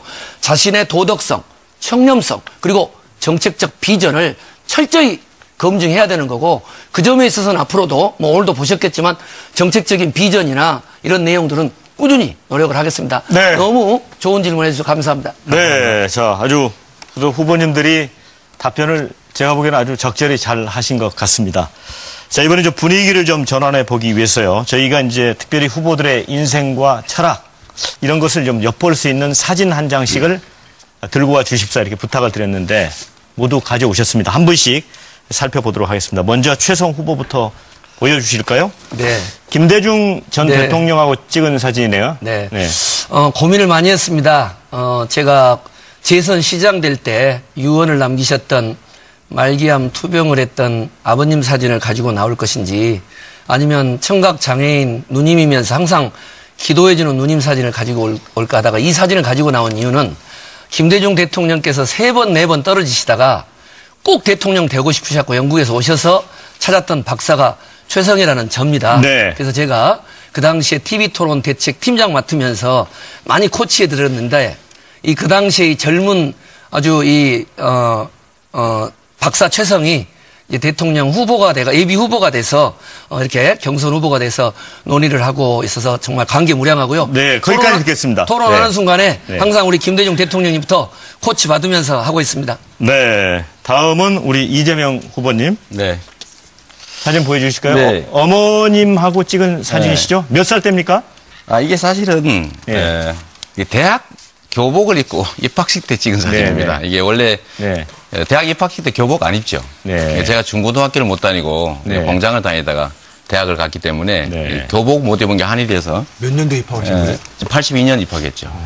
그래서 그 사진인데 제가 뭐 그야말로 제 인생에 이 어머니는 정말 소중한 분이시고요. 제가 어릴 때 어머님이 저를 공장에 데려다 주시고 어머님 화장실 청소하러 가시고 이렇게 살았습니다. 그런데 제가 이 자리를 빌어서 한 말씀 드리고 싶은데 이 어머니와 관련돼서 사실 저희 형님이 시정에 개입하다가 이제 그걸 어머니가 또 말리고 이런 과정에서 어머니를 두들겨 패는 일이 벌어졌습니다. 그래서 어머니 다쳐서 입원하고 했을 때 제가 정말 참을 길이 없어서 저희 가족들 간에 형님 부부하고 좀 다툰 걸 또 녹음을 해가지고 전 국민이 듣게 됐습니다. 아마 이 방송 들으신 분도 있으실 텐데 제가 이 자리를 빌어서 여하튼 이유는 막론하고 제 어머니 너무 소중하고 또 어머니 맞은 날 흥분해서 제가 폭언을 좀 퍼부었는데 제 다 부족한 잘못이다 이렇게 말씀드리고 또 용서를 한번 구하는 의미로 제가 인사 한번 드리겠습니다. 제 잘못이고 앞으로 이런 일은 다시는 없을 거라고 약속드립니다. 네. 죄송합니다. 네, 분위기가 아주 따뜻해지고 있습니다. 문재인 후보님, 어떤 사진 가져오셨습니까? 저도 우리 어머니 기도발로 여기까지 왔다고 생각합니다만 오늘 저 사진은 지금 제가 특전사 네. 공수부대에서 군복무할 때 사진입니다. 예, 낙하산을 직접 타보셨죠? 예, 그러니까 원래 공수부대는 네. 이제 하늘에서 낙하산 타고 네. 적진으로 네. 이렇게 침투하는 그런 이제 강화 훈련을 하는데 네. 산악에서 강화할 때 입는 네. 이 산악 강화 복장입니다. 이 공수부대 때 제 주특기는 폭파병이었습니다. 그래서 그 12.12 군사 반란 때 그 반란군 막다가 총 맞아서 창군인 표상이 됐던 정병주 특전사령관으로부터 제가 폭파 최우수 상을 받기도 했고요. 나중에 이제 제1공수여단의 여단장이 아까 말씀하셨던 전두환 장군, 그때 그 반란군에 맞으면 이제 가장 우두머리였는데 제가 전두환 여단장으로부터도 표창을 받기도 했습니다. 이 수중침투 숙구조 훈련도 받기도 했고요. 76년도 8월 달에 그 판문점 도끼 만행 사건 때 우리가 미루나무 제거 작전을 대풍권 2 상황에서 했는데 그때 제가 그 작전에 뭐 참여하기도 했고 요즘 우리 하고 있죠. 독실 훈련, 또 팀 스피릿 훈련, 그 한미 합동 훈련 때도 그때부터 시작이 됐는데 줄곧 참여했습니다. 저의 어떤 국가 간, 안보 간, 애국심 뭐 대부분 이때 형성된 것이라는 말씀을 드리고 싶고 특히 이때 확실하게 우리가 인식을 가졌던 것은 우리가 확실한 안보 태세를 갖춰야만 남북 관계가 평화로울 수 있다. 네. 그런 점입니다. 그래서 네. 앞으로도 제가 대통령이 된다면 확고한 안보 태세, 국방 우위를 바탕으로 북한과 다시 또 평화로운 관계를 이렇게 회복해 나가겠다라는 의지를. 네, 자, 전두환 장군 마지막으로 안희정 후보님 사진 보겠습니다. 버리셔버려야지 그거 네. 가지고 계세요. 자, 보실까요? 자, 안 후보님 사진은 보니까 지금 본인 얼굴이 안 나와 있는 사진이에요. 1980년 5월 23일 모든 신문을 도배했던 최초의 광주 시민항쟁, 당시는 광주 사태라고 했습니다. 제가 이 신문의 첫 사진을 보면서 그 당시 대전에서 고등학교 1학년이었습니다. 말할 수 없는 불면의 밤을 보냈습니다. 저 시민들 곁에 가야 된다고 생각을 했습니다. 하지만 무수히 많은 죽음 끝에 그렇게 5월은 끝났습니다. 그리고 저는 그 뒤 여름방학을 지내고 나서 이 광주항쟁과 김대중 내란음모 사건에 대해서 의문을 품은 채로 계엄사에 잡혀가서 학교를 재직당했습니다. 오늘 정치인 저 안희정이 있는데 이 사진은 제 출발점입니다. 우리 그래서 민주주의자로서 저는 민주당을 이 역사를 함께 해왔습니다. 오늘이 제가 있게 한 장의 사진입니다. 네, 시청자 여러분들도 아주 좋은 시간이 됐을 것 같고요. 이제는 외교, 안보, 또 경제, 일자리 이런 쪽으로 좀 토론을 이어가도록 하겠습니다. 먼저 오늘 아침에 제가 들어오기 전에 기사를 보니까 김정은 그 북한 노동당 위원장이 신형 고출력 로켓 엔진 지상 분출 시험을 참관을 했더라고요. 이 속보 형태로 떴는데 요게 이제 전문가들은 80톤 추력의 엔진을 개발에 성공하면 미국 본토를 때릴 수 있는 ICBM 대륙간 탄도 미사일 1탄 로켓이 완성될 거다 이런 보도가 있었고요.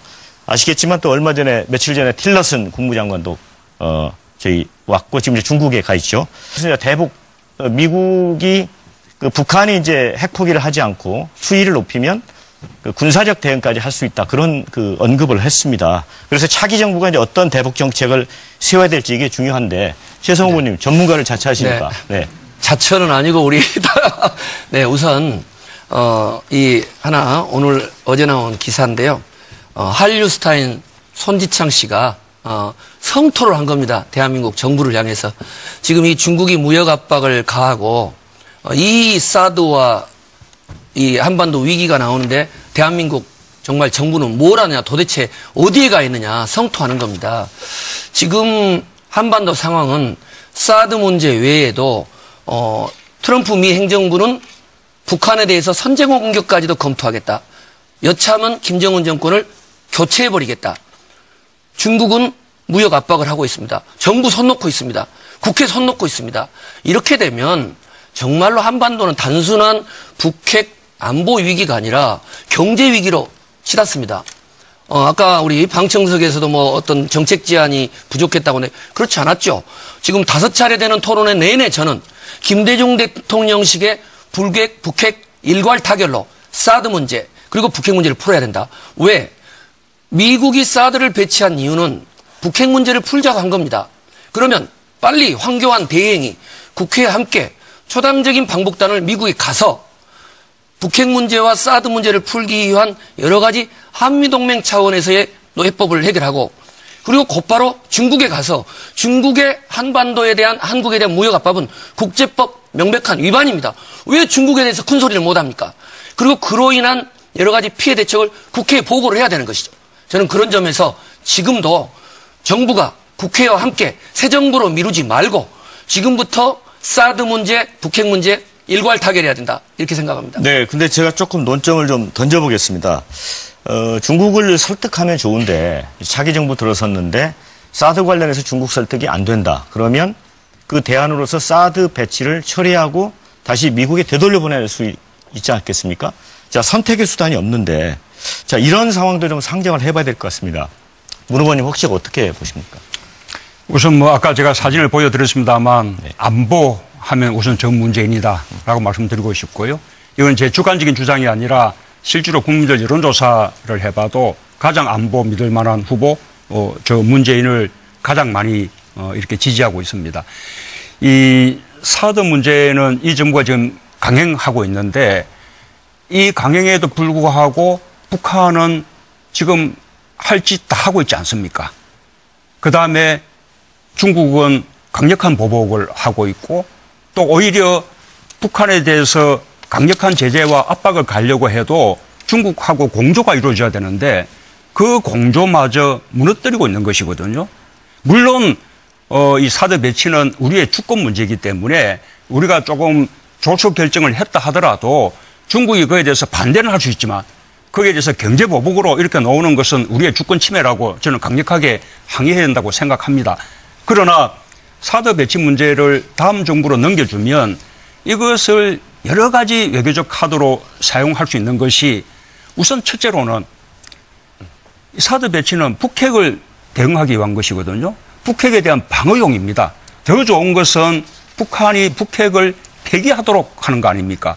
우선 북한이 추가적인 핵실험하지 않고 고도화하지 않고 핵 확산하지 않도록 동결 조치를 취하고 그다음에 이제 폐기로 나가야 하는데 여기에 대해서 미국과 중국, 한국이 서로 협력해서 북한에 압박을 가할 수 있는 그런 이제 카드가 될 수 있는 것이고요. 한편으로는 미국에 대해서 미국과 함께 다른 대안을 모색하기도 하고 한편으로는 중국의 체면을 세워주어서 경제 보복을 막기도 하고 여러 가지 다양한 카드가 있는데 이 정부에서 밀어붙인다면 그 모든 가능성을 다 봉쇄하는 것이 된다. 이 말씀을 드리고 싶습니다. 네, 또 논의, 네. 사드 배치 문제에 대해서 중국이 반발하는 것은 이해할 수는 있지만 뭐 과도한 건 사실이고 중국 정부도 제재에 자제해야 되는 건 맞습니다. 문제는 사드 배치 자체가 대한민국 안보에 전혀 도움이 안 된다. 경제 보복이나 부르고 실질적으로는 군사적 긴장을 높이고 군비 경쟁을 시키는 그야말로 중미 간 군사 충돌이 발생하면 대한민국의 사드 배치지로 미사일이 날아오게 되지 않습니까? 그래서 이게 잘못된 게 분명합니다. 강대국이 자신들의 군사적 이익을 위해서 비록 우리한테 요구했고 못난 정부가 이걸 받아들였지만 새로운 정부를 맡겠다는 지도자가 되겠다는 사람들은 저는 분명히 이 일에 대해서 입장을 정리하고 국민들의 선택과 평가를 받아야 된다고 생각합니다.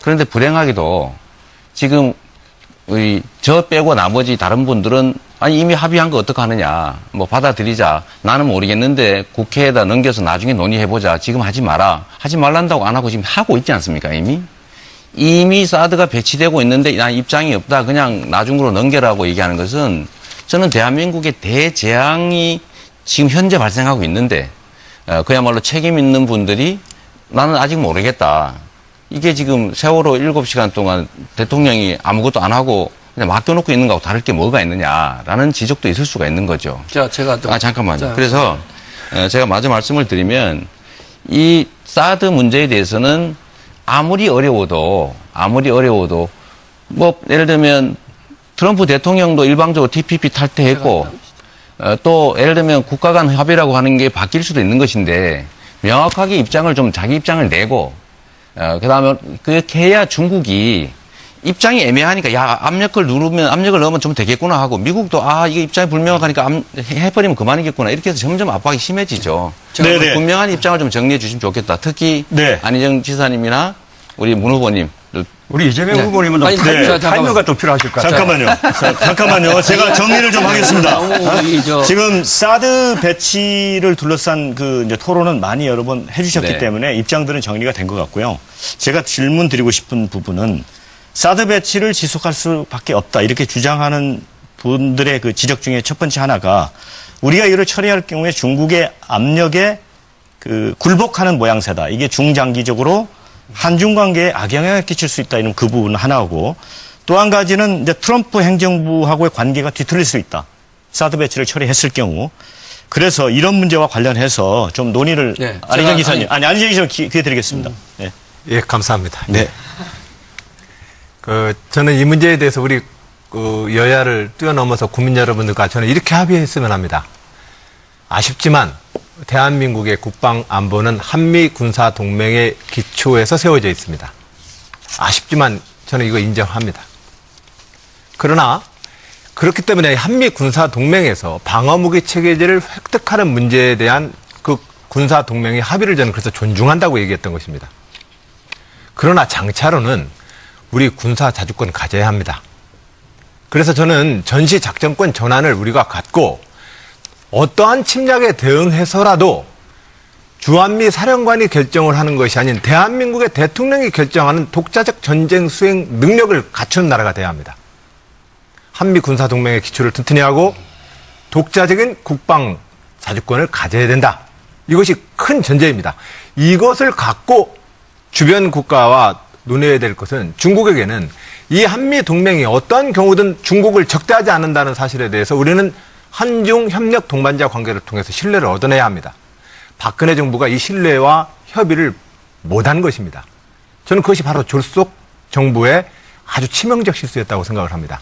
앞으로 책임 있는 정부를 다음에 좀 구성을 해서 국민 여러분 이 문제 풀려고 노력하겠습니다. 끝으로 지금 현재 상해나 북경 등 많은 또 우리 지역의 많은 중소기업들이 중국과 상대해서 지금 엄청난 고통에 빠져 있습니다.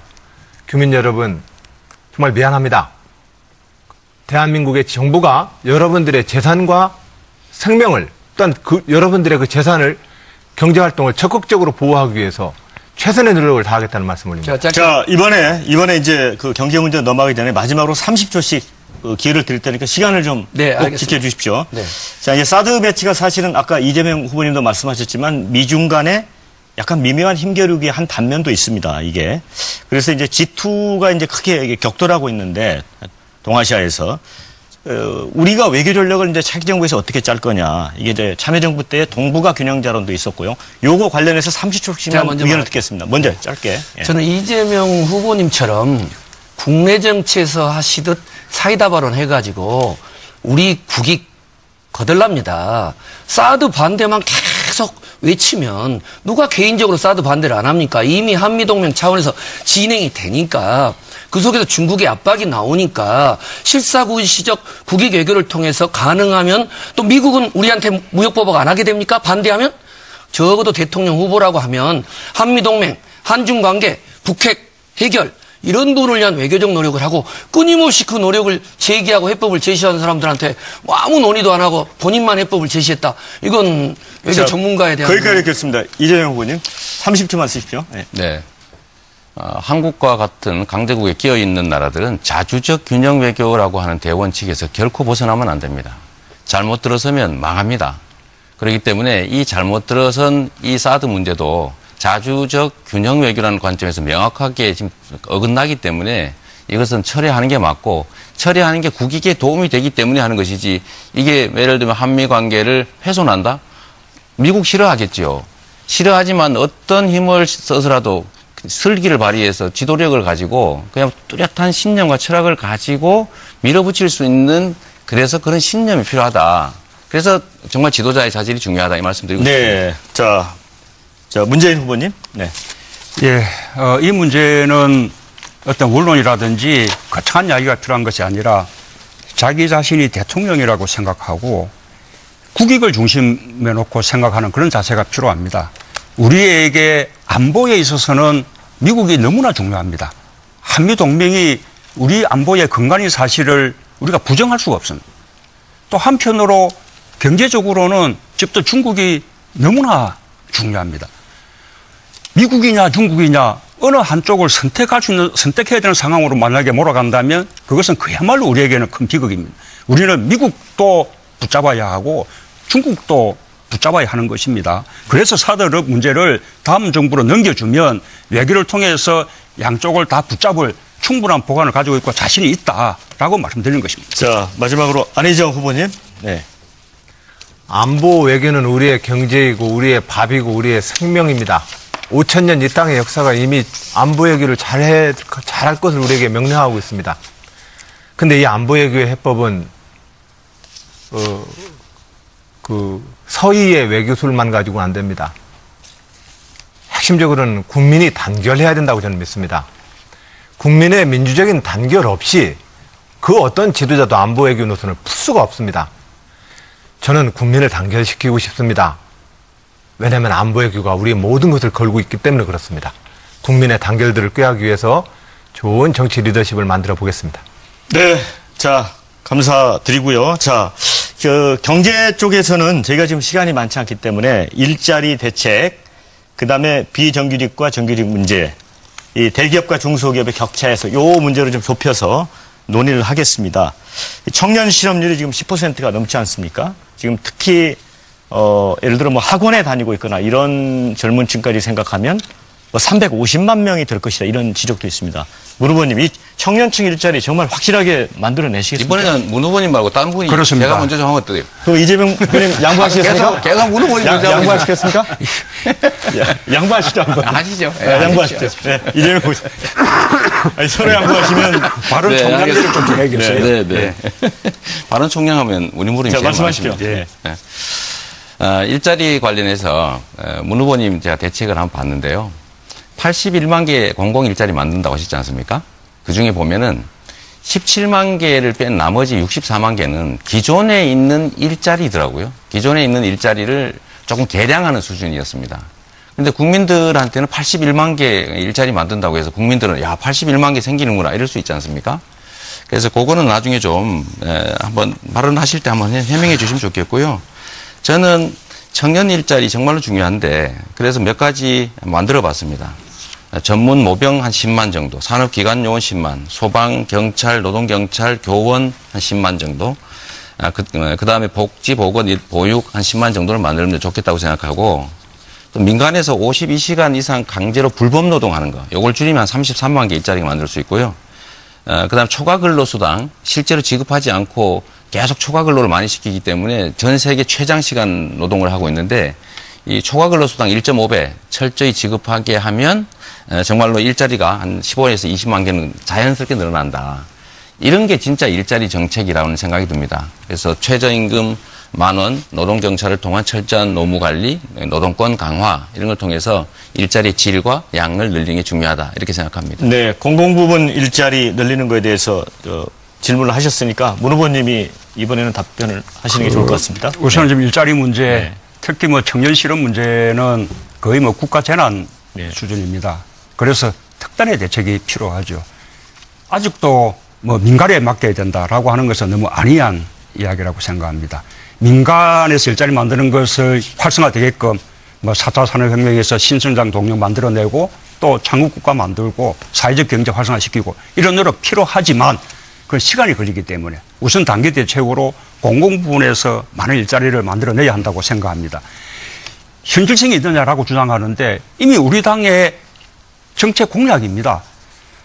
경찰, 소방, 그다음에 교육, 뭐 복지 늘리겠다. 우리 공약 아닙니까?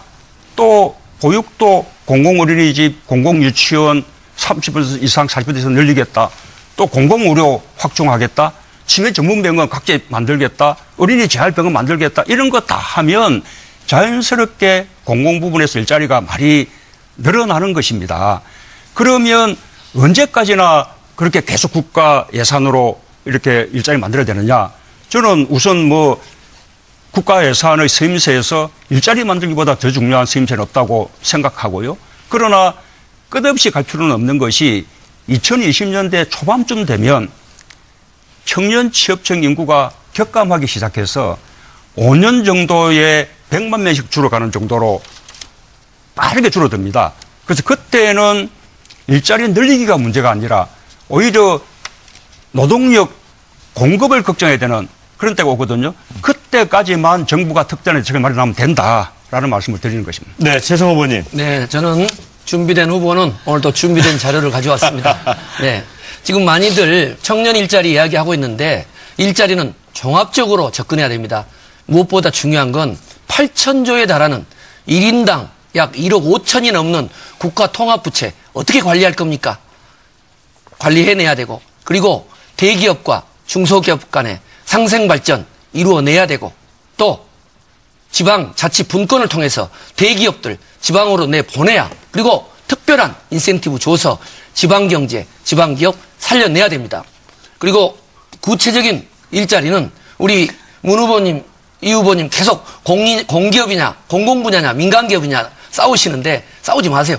공공분야도 늘리고 민간기업도 늘리고 총체적인 이런 일자리 프로젝트 해야 되고 저희 고양시에서 야당 시장인데도 불구하고 20만 개 일자리 창출을 만들어내는 고양 통일한국의 실리콘밸리 프로젝트 추진됩니다. 전국적으로 확산시키고 청년 일자리 창출 만들어내겠습니다. 네, 자 안희정 후보님. 네. 예, 정부를 이끄는 저희들 입장에서 당장 구체적으로 약속할 수 있는 분야는 국가 재정이 투입되어서 당장 늘어나는 일자리 분야에 대한 약속만큼은 저희들이 확실하게 약속할 수 있습니다. 그 분야가 이제 우리 이재명 후보님이나 문재인 후보님 지금 말씀하고 계시는 공공 분야에서의 공공 서비스, 공공복지, 돌봄 서비스 등 국방 다양한 분야에서의 공공의 일자리 창출을 효과적으로 하겠다는 약속입니다. 예, 저도 그 기조를 공유합니다. 다만 지금 현재 우리 최성 후보님이 잠깐 걱정을 해주셨는데 미국의 연준이 금리를 인상하기 시작했습니다. 우리에게는 좀 아주 매우 심각한 상황으로 향후 2, 3년을 대비해야 합니다. 현재 1,400조에 이르는 가계부채에 현재의 상태에서 이율이 오르면 원리금을 낼 수 없는 가게들이 우후죽순으로 늘어납니다. 대략 잡아도 111만 가구 정도가 된다고 그럽니다. 또한 현재 지금 대우조선을 포함해서 현재의 영업이익으로 도저히 운영이 안 되는 많은 산업들을 우리는 지금 가지고 있습니다. 이 산업 구조조정을 해야 합니다. 그래야만 세순이 올라와서 거기서 우리의 일자리가 만들어집니다. 이 이러한 분야에 대한 정부가 어떻게 위기를 대응할 것인지에 대해서 저는 세 가지로 말씀을 드렸습니다. 지금처럼 개방형 통상국가 안보회구를 튼튼히 해서 경제 영토를 넓히겠습니다. 혁신주도형 경제성장을 통해서 R&D와 교육, 대학 정책을 강화함으로써 새로운 산업과 투자가 일어나도록 하겠습니다. 민주적 시장 경쟁을 통해서 노동시장의 정리, 그리고 임금 격차를 해결하기 위한 동일가치 노동, 동일임금 등 사회적 제도를 혁신하겠습니다.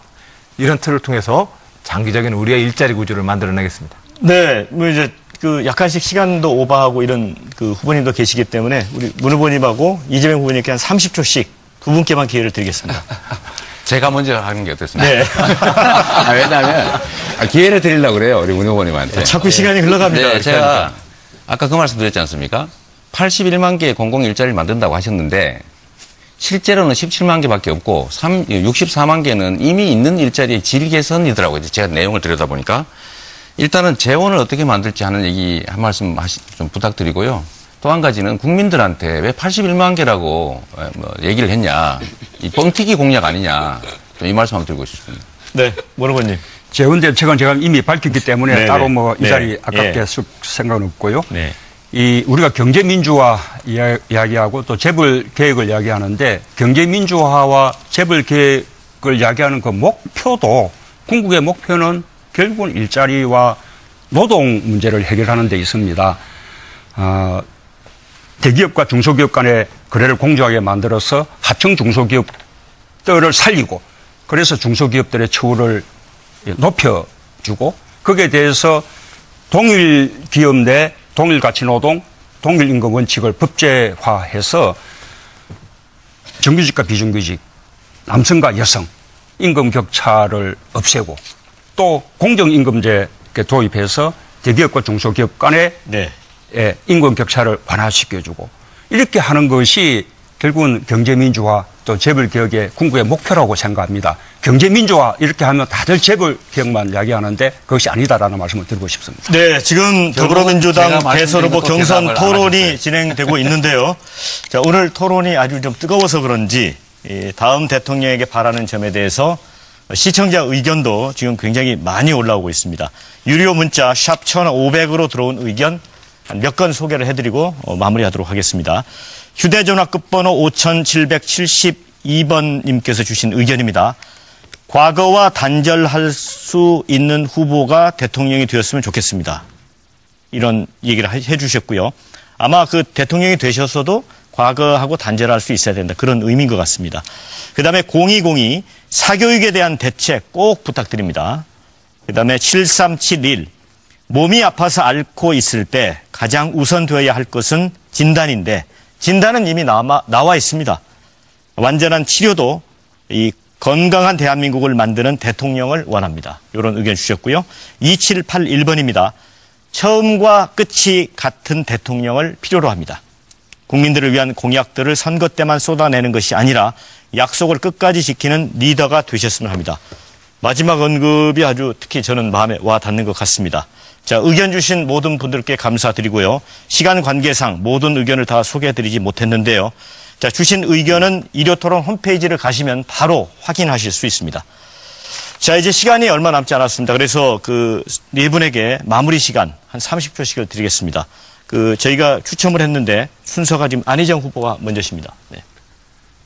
민주당을 사랑하고 지지해 주신 국민 여러분, 그리고 지난번 선거에서 새누리당과 박근혜 대통령을 찍었지만 촛불광장에 함께 참여해 주신 국민 여러분, 저 안희정이 새로운 대한민국의 길을 만들어 보겠습니다. 기존의 진영을 뛰어넘어 보겠습니다. 국가의 위기 때문입니다. 우리는 새로워져야 합니다. 안보, 경제, 그리고 정치의 위기를 극복해내는 다음 정부를 만들고 싶습니다. 저의 모든 제안은 바로 그런 새로운 대한민국을 향한 도전입니다. 국민 참여 경선에 많이 참여해 주십시오. 새로운 역사를 만들어내겠습니다. 감사합니다. 네, 최성 후보님. 네, 최성입니다. 당장의 인지도와 지지도에 너무 연연해하지 마십시오. 이명박 대통령, 박근혜 대통령 얼마나 인지도 높고 지지도 높았습니까? 나라 꼴이 이 모양입니다. 누가 적격인지, 누가 청렴한지, 누가 북핵 위기, 경제 위기를 극복할 수 있는 준비된 후보인지 지켜봐 주십시오. 저 최성 청와대 국회 재선시장으로 청렴하고 풍부한 국정운영 경험으로 세월호 같은 위기에 대한민국을 구조해내겠습니다. 최성 이름 기억해 주십시오. 자, 이재명 후보님. 네. 국민 여러분, 이재명입니다. 평생을 공정한 나라 만들기 위해서 치열하게 살았습니다. 그래서 최성 후보가 말하는 전과도 한 2개 생겼습니다. 저는 저의 모든 것을 바쳐서 이 나라, 억울한 사람 없는 나라 만들려고 했습니다. 앞으로도 국민 여러분이 바라시는 나라, 공정한 나라 아닙니까? 대통령과 정치 세력이 바뀌는 게 아니라 그야말로 우리의 삶이 바뀌는 공정한 나라, 이재명을 통해서 만들 수 있습니다. 세력 부족 걱정하지 마십시오. 제가 민주당의 후보가 되면 민주당이라고 하는 거대한 정치 세력이 저의 세력이 됩니다. 세력이 많으냐가 아니라 능력이 있느냐, 실천할 수 있느냐를 가지고 판단해 주십시오. 저는 한다면 했습니다. 말한 건 다 지켰습니다. 공약 이행률 96%, 이재명이 지금 여러분께 하는 약속도 다 지킬 수 있는 약속입니다. 열심히 하겠습니다. 민주당 경선에 참여하셔서 이재명을 찍으면 이재명이 대통령이 되고 이재명이 대통령이 되면 여러분이 원하는 공정한 나라가 만들어집니다. 감사합니다. 자, 마지막으로 문재인 후보님. 예, 우리 당 후보들은 자랑스러운 한 팀입니다. 함께하면 반드시 정권 교체할 수 있습니다. 적폐청산, 시대 교체, 정치 교체 다 중요하지만 정권 교체해야만 가능한 일입니다. 어떤 일이 벌어져도 어떤 상황에서도 반드시 정권 교체해낼 수 있는 필승 카드가 필요합니다. 먼저 도덕성에 흠결이 없어야 합니다. 그리고 또 인수위 없는 이번 대선에서 잘 준비된 후보여야만 감당할 수 있습니다. 저는 검증이 끝난 후보입니다. 잘 준비되어 있습니다. 국민 여러분, 저를 정권 교체의 또 적폐청산의 새로운 대한민국을 만들 도구로 삼아 주십시오. 자, 네 분 후보님도 오늘 뭐 즐겁게 토론하셨죠? 네. 네. 자, 이번 대선은 유례 없이 아주 짧은 기간에 치러지게 됐습니다. 우리 연립정부 합시다 하는 건 그런 분들이 뱉는 통합은 그들의 기득권의 논리를 위하는 거다 이렇게 보고요. 앞으로 우리가 혁신과 통합을 할 때는 원칙을 이야기를 하고 그 속에서 통합의 내용을 이야기해야 된다고 봅니다. 우리 안희정 후보께서 자주 국회 선진화법 이야기하면서 숫자 이야기하는데 그러면 독재 정치를 해야죠. 숫자 때문에 법을 개정 못한다면. 우리가 두려워하고 우리가 가른 가치는 항상 국민과 역사를 바라보면서 대통령이 탄핵되는 이런 국정농단의 중심이 있었던 청렴, 정의, 그리고 통합, 민생개혁 과제를 관철시키는 과정에서 이를테면 자유한국당 같은 경우는 헌정 파괴적인 발언을 계속 하고 있지 않습니까? 우리가 요구할 것은 이런 정당은 해체하고 또 국회의원직을 사퇴해서 정말 제대로 된 국민과 함께하는 개혁 공동정부를 수립해야 된다 이렇게 생각합니다. 네, 이 자유한국당과의 협치 대상에서 넣을 건가 뺄 건가 이런 질문을 제기해 주셨는데 우리 안희정 후보님. 저는 이 모든 게 사실은 자유한국당하고의 어떤 제 결론부터 우선 말씀을 드리면 국가개혁과제와 적폐청산에 합의를 해야 대연정을 합니다. 이 얘기를 누차 말씀을 드렸는데 자유한국당하고도 한단 말이냐 자꾸 저를 공격하십니다. 제 말씀을 다시 한번 드립니다. 국가개혁과제에 합의를 해야만 연합정부를 구성할 수 있습니다. 그런데 지금 저를 자꾸 자유한국당하고 연정한다는 쪽으로 몰아붙입니다. 매우 정치적 공세입니다. 바로 이게 이런 식의 대화가 구태정치입니다. 아니 근데 지금 그리고 저는 자유한국당과 하겠다고 하셨잖아요. 네. 아니, 연정을 하겠다고 당연히 하셨잖아요. 자유한국당도 연정의 대상이 됩니다라고 그러니까 얘기를 한 겁니다. 거죠. 당연히 우리는 안 그 된다고 연정의 보는데. 대상이 되는 것은 대화를 해봐야 될 거 아닙니까? 그걸 대화를 해봐야 지금 돼요. 현재 나머지 그리고 해볼까요? 적폐청산에 조금만 얘기 대해서 듣고 기회 드리겠습니다. 말씀하셨는데, 예, 적폐청산에 대해서 후보들이 말씀하셨는데 적폐청산 어떻게 하시겠다는 것이 저는 이해가 안 갑니다. 대통령령으로 다 적폐청산이 됩니까? 기본적으로 적폐청산을 향하려면 많은 개혁 입법 과제들이 필요한데 의회랑 어떻게 대화하실 것인지 저는 그런 점에서 통합의 리더십을 강조하는 것이고 다음 정부는 의회하고의 협치 수준을 높일 때라야만 개혁 과제도 실천할 수 있다. 이 말씀을 드리는 것입니다. 그런데 문 후보님 같은 경우는 적폐청산을 외치면서 실질적으로 이재명 후보도 거듭 지적을 하지만 실질적으로 적폐 세력을 문 후보님 캠프에다 죄다 받아들입니다. 내가 하면은 다 그냥 개혁적인 겁니까? 저는 문 후보님의 그 말씀에 대해서 이해할 수가 없습니다. 네, 문 후보님이 아무래도 말씀하실 차례인 것 같습니다. 대연정에 대해서 조건을 분명히 했는데 왜 자꾸 나무라느냐 이렇게 말씀하시는데 그 이유는 지금 대연정을 말하는 시기가 잘못됐기 때문에요. 우선은 협치하고 연정은 다릅니다. 언제든지 야당 세력과도 끊임없이 대화하고 소통해야죠. 그것이 협치인 것이고 연정은 장관직도 나누고 정부를 공동으로 수립하는 것입니다. 근데 지금은 선거 시기거든요. 지금은 저 문재인이 더불어민주당과 함께 우리 더불어민주당을 만들려고 하는 겁니다. 정권 교체를 통해서. 그런데 이 시기에 저 문재인과 더불어민주당이 왜 수권 영역이 있냐, 우리를 지지해 주십시오 하지 않고 경쟁하는 정당, 맞아면 적폐 세력인 정당과 연정할 테니 밀어주십시오. 이렇게 하면 시기가 아니라는 거죠. 잠시만요. 이 제가 이 말을 마무리해야 되니까. 마무리하고 그래서 짧게. 연정이 이런 부분들은 정권 교체를 하고 나면 그때의 정치 상황에 달린 거라고 봅니다. 저는 아마 정권 교체되면 제가 짐작컨대는 국민의당은 원래 정권 교체의 방법에 대한 차이 때문에 갈라진 거기 때문에 저는 국민의당과는 자연스럽게 저는 통합될 것이라고 생각합니다. 그리고 정의당과는 정책 연대를 통해서 함께 할 수 있고요. 그러면 자연스럽게 과반수가 되는 거죠. 굳이 대연정까지 갈 것도 없어요. 혹시 만약에 옛날에 영국이 전시 때 전시내각을 만들듯이 우리도 엄청난 공단을 겪게 되면 그때는 국중리내각 할 수 있을 테죠. 지금은 대연정을 말할 때가 아니다. 네, 그러면 사회자님. 안 후보께 기회를 잠깐 드리고 이재명 분의 순으로 관련된 드리겠습니다. 거라서 같이 한 번에 답하실 수 아니, 있게 여기서 되면. 먼저 하고 하시죠. 그럼 이재명 순서상. 후보님 관련됐답니다. 먼저 하시죠. 먼저 하시죠. 그게 좋을 것 같아요. 그다음 네, 저하고 답변해주면 좋을 것 같아요. 우리 안 후보님은 계속 의회에서 뭔가 새로운 법을 만들어야 개혁이 가능하다 이 말씀을 하시는 것 같아요. 지금 현재 대한민국에 이 적폐라고 하는 것이 법이 없어서 생긴 일입니까? 이번 박근혜 최순실 게이트는 온 동네가 다 불법 덩어리입니다. 문제는 이 법을 운영하는 그야말로 권력을 가진 사람들이 그 법을 제대로 운영을 안 하는 게 문제죠. 제가 우리 문 후보님이나 우리 안 후보님한테도 박근혜 이런 사람, 이재용 같은 사람 사면하지 말자라고 약속하자 했더니 아무 말 안 하시잖아요. 예를 들면 그런 것처럼 이미 있는 제도들을 제대로 운영하지 않는 그 운영하는 권한을 가진 권력자들이 그게 권력자가 문제인 것입니다. 그런데 그 권력자들하고 손을 잡아버리면 그 나쁜 생각을 가진 권력자들이 겉으로는 개혁할게요. 국민 위해서 일하겠습니다. 라고 다 말하지만 누가 지켰습니까? 개혁, 통합, 국민 민생 제일 많이 얘기한 사람들이 바로 이번 박근혜 최순실 게이트의 주범 새누리당입니다.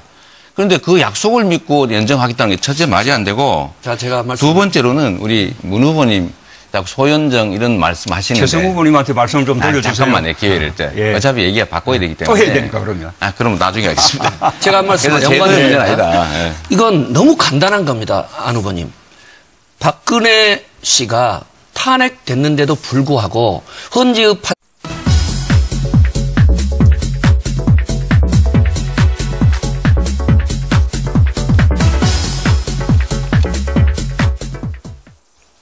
네, 이제 오늘 토론은 키워드로 문을 열겠습니다.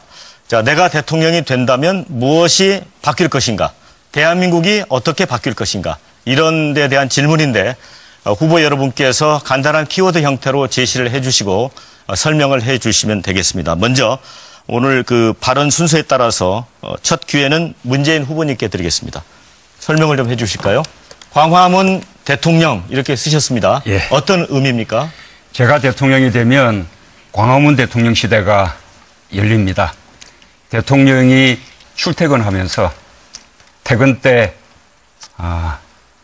남대문 시장에 들러 시민들과 소주 한잔 하면서 세상 사는 이야기 나누고 또 시국도 논하고 소통하는 모습 어떻습니까? 저는 그런 대통령이 되려고 합니다. 박근혜 대통령 탄핵 왜 일어났습니까? 구중궁궐 청와대에 갇혀서 최순실 같은 측근들만 만나고 국민들과 불통했기 때문에 생긴 일 아닙니까? 저는 대통령 집무실을 광화문 중무청사로 옮기고 지금의 청와대와 북악산은 국민들의 휴식 공간으로 돌려드리겠습니다.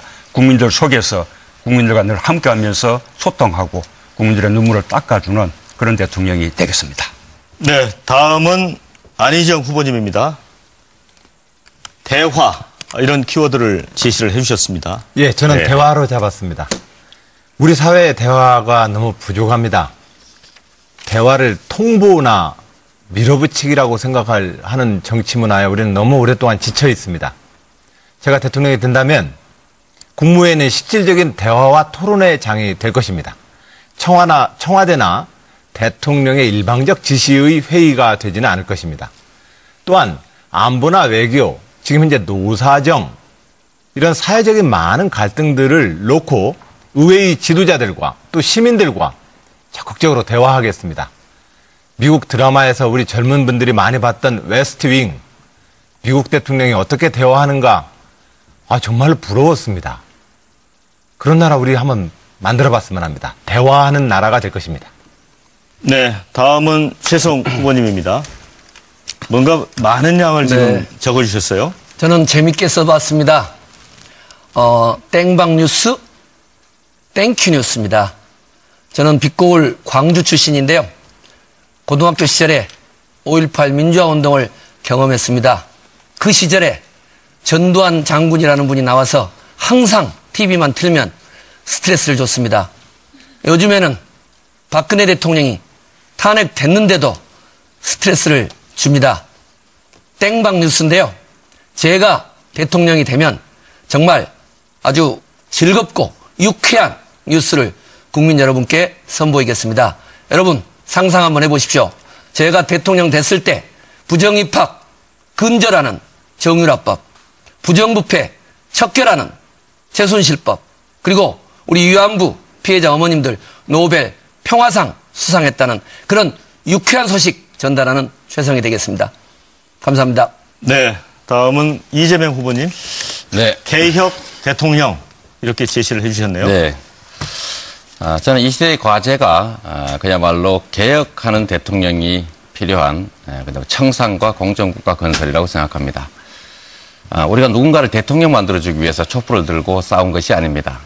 우리는 그야말로 사람이 살만한 공정한 나라, 세상이 변하기를 바랍니다. 이미 국민들은 정권교체 결정했습니다. 어떤 정권교체로 우리의 삶을 바꾸는 그야말로 개혁 대통령을 만들어낼 것인가가 과제일 겁니다. 청산 없는 그야말로 통합 없습니다. 개혁해야 세상이 바뀝니다. 개혁하는 대통령이 되겠습니다. 개혁 대통령 이재명입니다. 네.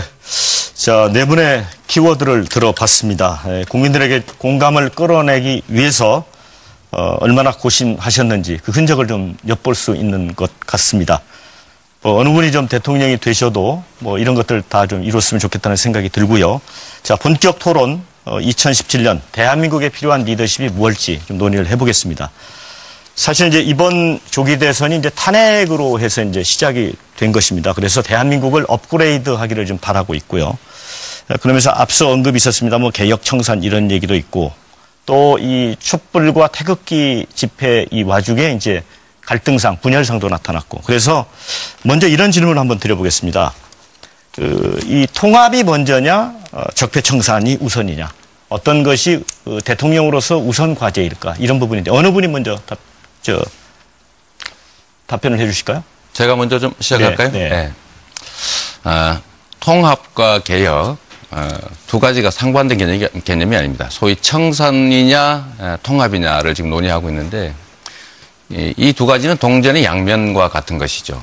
청산을 해야 개혁이 가능하고 진정한 개혁이 있어야 우리 국가 공동체 구성원들이 그야말로 공정한 질서 속에서 공정하게 기회를 누리며 살 수 있게 됩니다. 그게 진정한 통합이죠.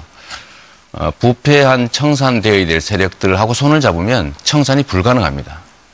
또는 명시적으로 예를 들면 대연정처럼 우리가 청산되어야 될 적폐 세력과 손을 잡는 것은 아니더라도 혹여 그 뿌리가 같은 기득권자들과 실제로 손을 잡고 있으면 그야말로 기득권 대연정이 될 말씀 잘 들었고요. 근데 저는 이 제왕적 대통령제 폐해를 극복하기 위해선 대통령의 힘이 제일 세기 때문에 제왕적 대통령제가 되는 겁니다. 근데 대통령보다도 더 자기 역할에서 힘 있는, 자기 얘기를 정확하게 하는 존재들이 곳곳에 있으면 제왕적 대통령제가 힘을 발휘하지 못하겠죠. 그러니까 제왕적 대통령제의 폐해를 극복하기 위해선 저는 이렇게 대안을 제시합니다. 정당 정치가 작동해야 합니다. 집권 여당은 대통령의 하부 조직이 아닙니다. 또한 의회의 지도력이 행정부, 정부의 리더인 대통령과 동등하게 대화할 수 있어야 합니다. 의회는 대통령의 거수기와 통법부가 아닙니다. 또한 대통령이 이끄는 중앙정부는 시도지사와 좀 더 수평적인 대화를 해야 합니다. 자치분권으로 가야 합니다. 또한 말씀하신 민주주의 리더십이 필요합니다. 자, 그런데 저는 이렇게 대안을 지금 제시하고 있고 저렇게 실천하고 있습니다. 근데 문 후보님은 지금 현재 문 후보님의 지금 대선 준비 과정서부터 저는 이것을 좀 어기고 있습니다. 즉, 이 문제를 그대로 내포하고 있습니다. 이미 당을 뛰어넘는 캠프 조직입니다. 가장 강력한 조직을 만들고 있습니다. 그리고 이 조직을 통해서 이미 정당의 결정을 뛰어넘는 힘을 가지고 있습니다. 문 후보님의 등장은 과거 제왕적 대통령제의 등장을 똑같이 따라가게 됩니다. 그렇기 때문에 제가 이 경선 과정에서부터 정당 중심으로 또 우리가 지금 대통령이 되면 대통령으로 다 해결할 수 있는 것처럼 얘기하지만 의회와 어떻게 협치할 것이냐에 대해서 구체적 대안을 제시하지 않으면 제왕적 대통령 이제 극복 못한다고 저는 봅니다. 그럼 문 의원님 안 할 수가 없죠. 짧게 답변하시고 예, 우리 우선은 뭐 제가 발표한 정책 공약 가운데 우리 더불어민주당의 당론을 벗어나는 그런 공약은 없다라는 말씀을 드립니다. 오히려 우리 안희정 후보가 대연정을 말하고 뭐 국민 안심정제 또는 뭐 국공립대학교 무상등록금 이런 부분들이 우리 당론하고는 다른 정책 공약들을 지금 말씀하고 있는 것이죠. 이 대통령이 헌법에 정해진 권한만 행사하면 됩니다. 그런데 초과 권력을 행사하기 때문에 제왕적 대통령이 되는 것이거든요. 초과 권력을 행사하는 기반이 뭐냐? 바로 국정원, 검찰 이런 권력기관들을 마치 사유물처럼 부리기 때문에 대통령이 초과 권력을 가지게 되는 것이거든요. 그래서 이런 권력기관들 확실하게 개혁해서 국민들을 위한 기관으로 거듭나게 하면 제왕적 대통령 폐단 저는 거의 그냥 방지될 것이라고 봅니다. 네, 이재명 후보님.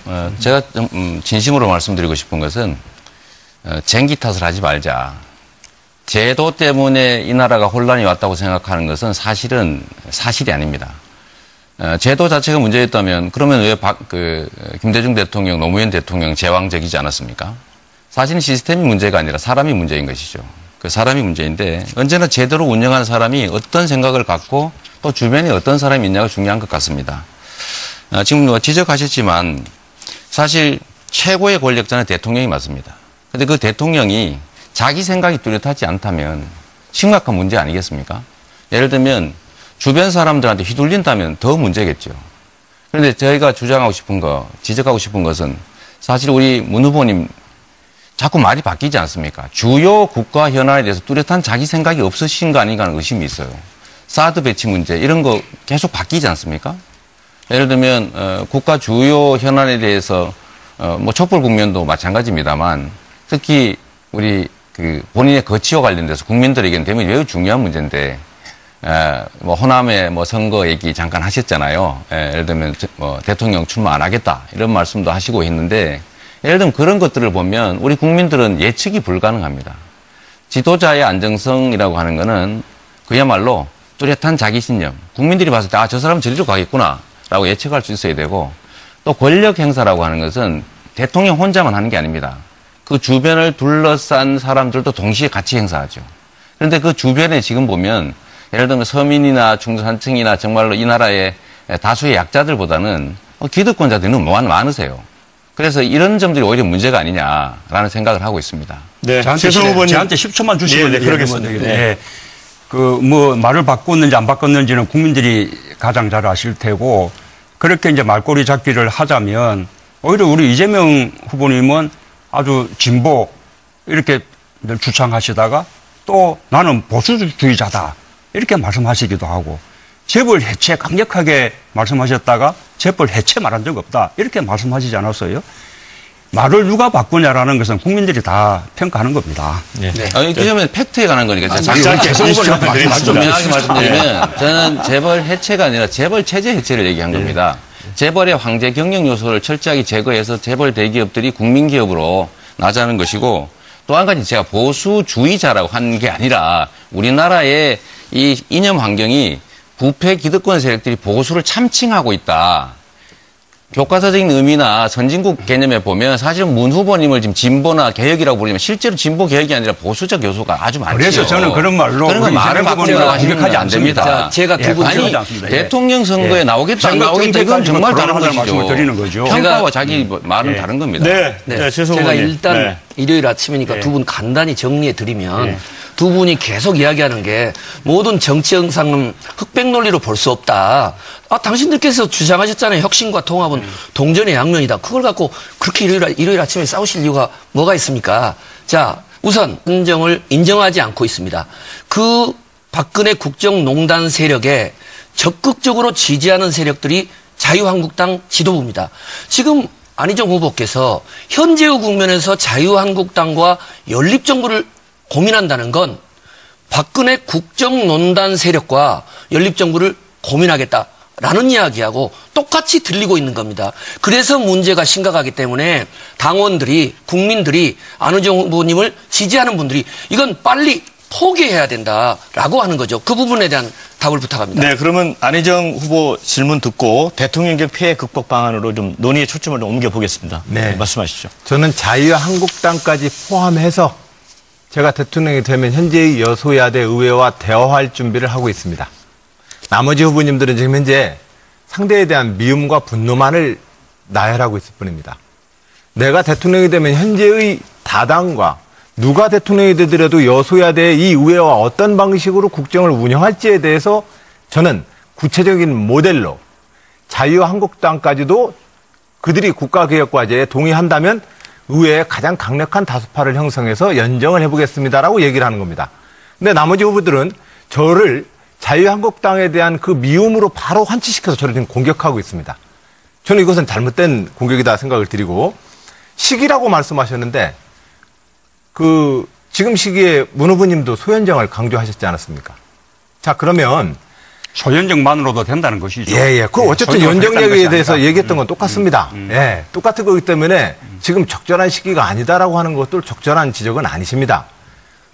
우리는 지금 책임있게 당장 2달 뒤에 내가 대통령이 된다면 현재의 의회와 국가 유기에 대해서 어떠한 해법을 가질 것인지에 대해서 지금부터 얘기를 해야 합니다. 우선 내가 정권 잡고 나서 그때 가서 보자. 그것으로는 다음 정부를 이끌 수 없다고 저는 생각합니다.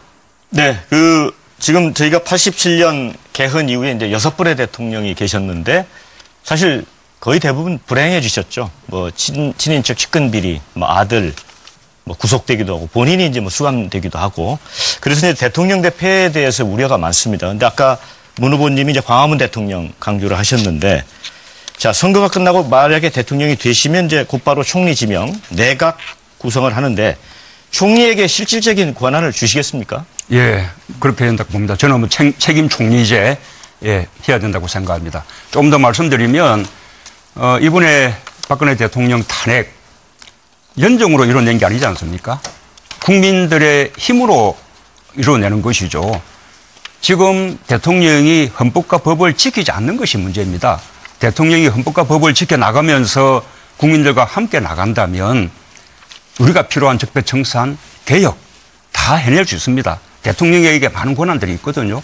말씀하신 대로 대통령에게 모든 권한들이 다 모여서 제왕적 대통령이 되는 이 현실이 문제인데 이 부분은 아까 말씀하신 대로 드린 대로 광문 대통령이라는 하나의 소통으로 그다음에 또 방금 말씀하셨다시피 지금의 대통령제 하에서도 책임 총리제 또 책임 장관제 또 상권 분립을 강화해서 우리 국회의 견제 비판 권한을 높여주고 사법부문 독립을 강화시켜주고 결정적으로는 강력한 지방 분권을 통해서 중앙에 모인 권한들을 지방으로 다 분산시켜주고 이런 거 통하면 제왕적 대통령이 패단 그냥 자연히 없어지는 것입니다. 결국은 대통령의 리더십이 제왕적 대통령의 폐단을 없애는 것이지 무슨 대연정을 통해서 또는 무슨 법을 바꿔야만 만들어지는 것이 아니다라는 말씀드립니다. 네, 먼저 하시겠어요? 네, 아르보님 하시죠. 제가 먼저 할까요, 그럼? 네, 먼저 하시죠. 예, 예. 이제 문재인 후보께서 자치분권 개헌, 그리고 또 제가 제안했던 미국식 연방제 수준의 자치분권 개헌에 대해서 이제 강조를 하시고 또 제 제안에 동의를 해주셨는데, 많은 분들은 좀 더 확고한 의지를 보여라. 지금은 후보 시절이니까 그렇게 이야기를 하시지만, 대통령 되시고 나면 좀 아침이라 그렇긴 하지만 화장실 들어갈 때하고 나올 때가 다르기 때문에 마음이 바뀌어지실 거다. 단호하게 4년 중임제, 책임 총리제, 그리고 지방혁신 분권제를 내가 국민투표로 할 뿐만 아니라 그 이전에 명명백백한 걸 국민들 앞에 발표를 해야 된다고 봅니다. 그리고 또 하나는 지금 개헌 논의되는 것 중에 두 가지가 빠졌다고 봅니다. 국민이 빠져 있습니다.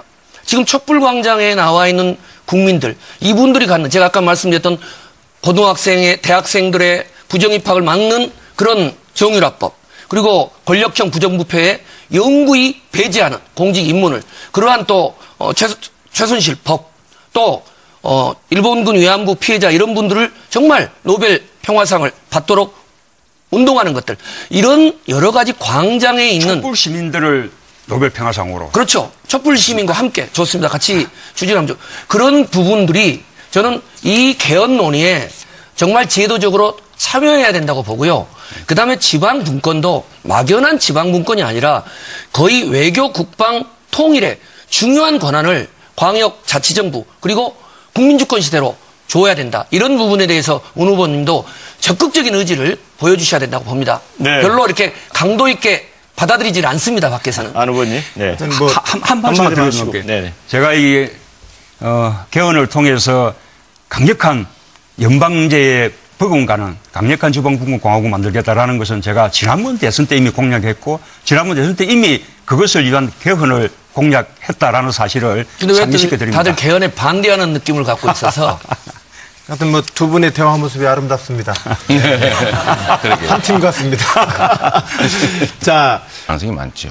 그래서 그런 면에서 보면 진정한 개혁, 우리 국민들이 바라는 제대로 된 공정한 나라 만들기 위해서는 적폐 세력의 청산이 정말로 중요하고 그것은 공정한 나라를 만들기 위한 그야말로 대전제다. 공정한 나라 만들기 그 자체다. 그래서 대연정이라든지 기득권 대연정, 실질적 기득권 대연정 이런 형태로는 청산도 불가능하고 개혁도 불가능하고 변화도 불가능하고 국민이 바라는 나라, 새 나라, 공정한 나라 만들기 어렵다. 이렇게 말씀드리고 싶습니다. 대연정 얘기가 나왔으니까 아무래도 안희정 후보님이 답변하시는 게 이어가는 게 좋을 것 같습니다. 어떻습니까? 이 통합과 개혁이 얼뜻 보면 통합이 문제냐 개혁이 문제냐 이렇게 얘기하십니다. 근데 저는 분리될 수 있는 성질이 아니라고 생각을 합니다. 개혁을 잘해야 통합이 됩니다.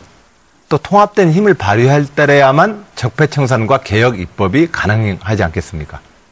저는 그런 점에서 우리가 그동안 정치나 사회생활 전반에 있어서 서로 분리될 수 없는 것을 분리시켜놓고 싸웁니다. 그러나 사실은 통합과 개혁이라고 하는 것은 우리 이재명 후보님도 말씀하셨듯이 동전의 앞뒷면입니다. 사회의 통합, 이 통합은 민주주의로 통합을 수준을 높여야 합니다. 누가 대통령이 되든 지금의 의회 구조는 앞으로 3년 동안 그대로 갑니다.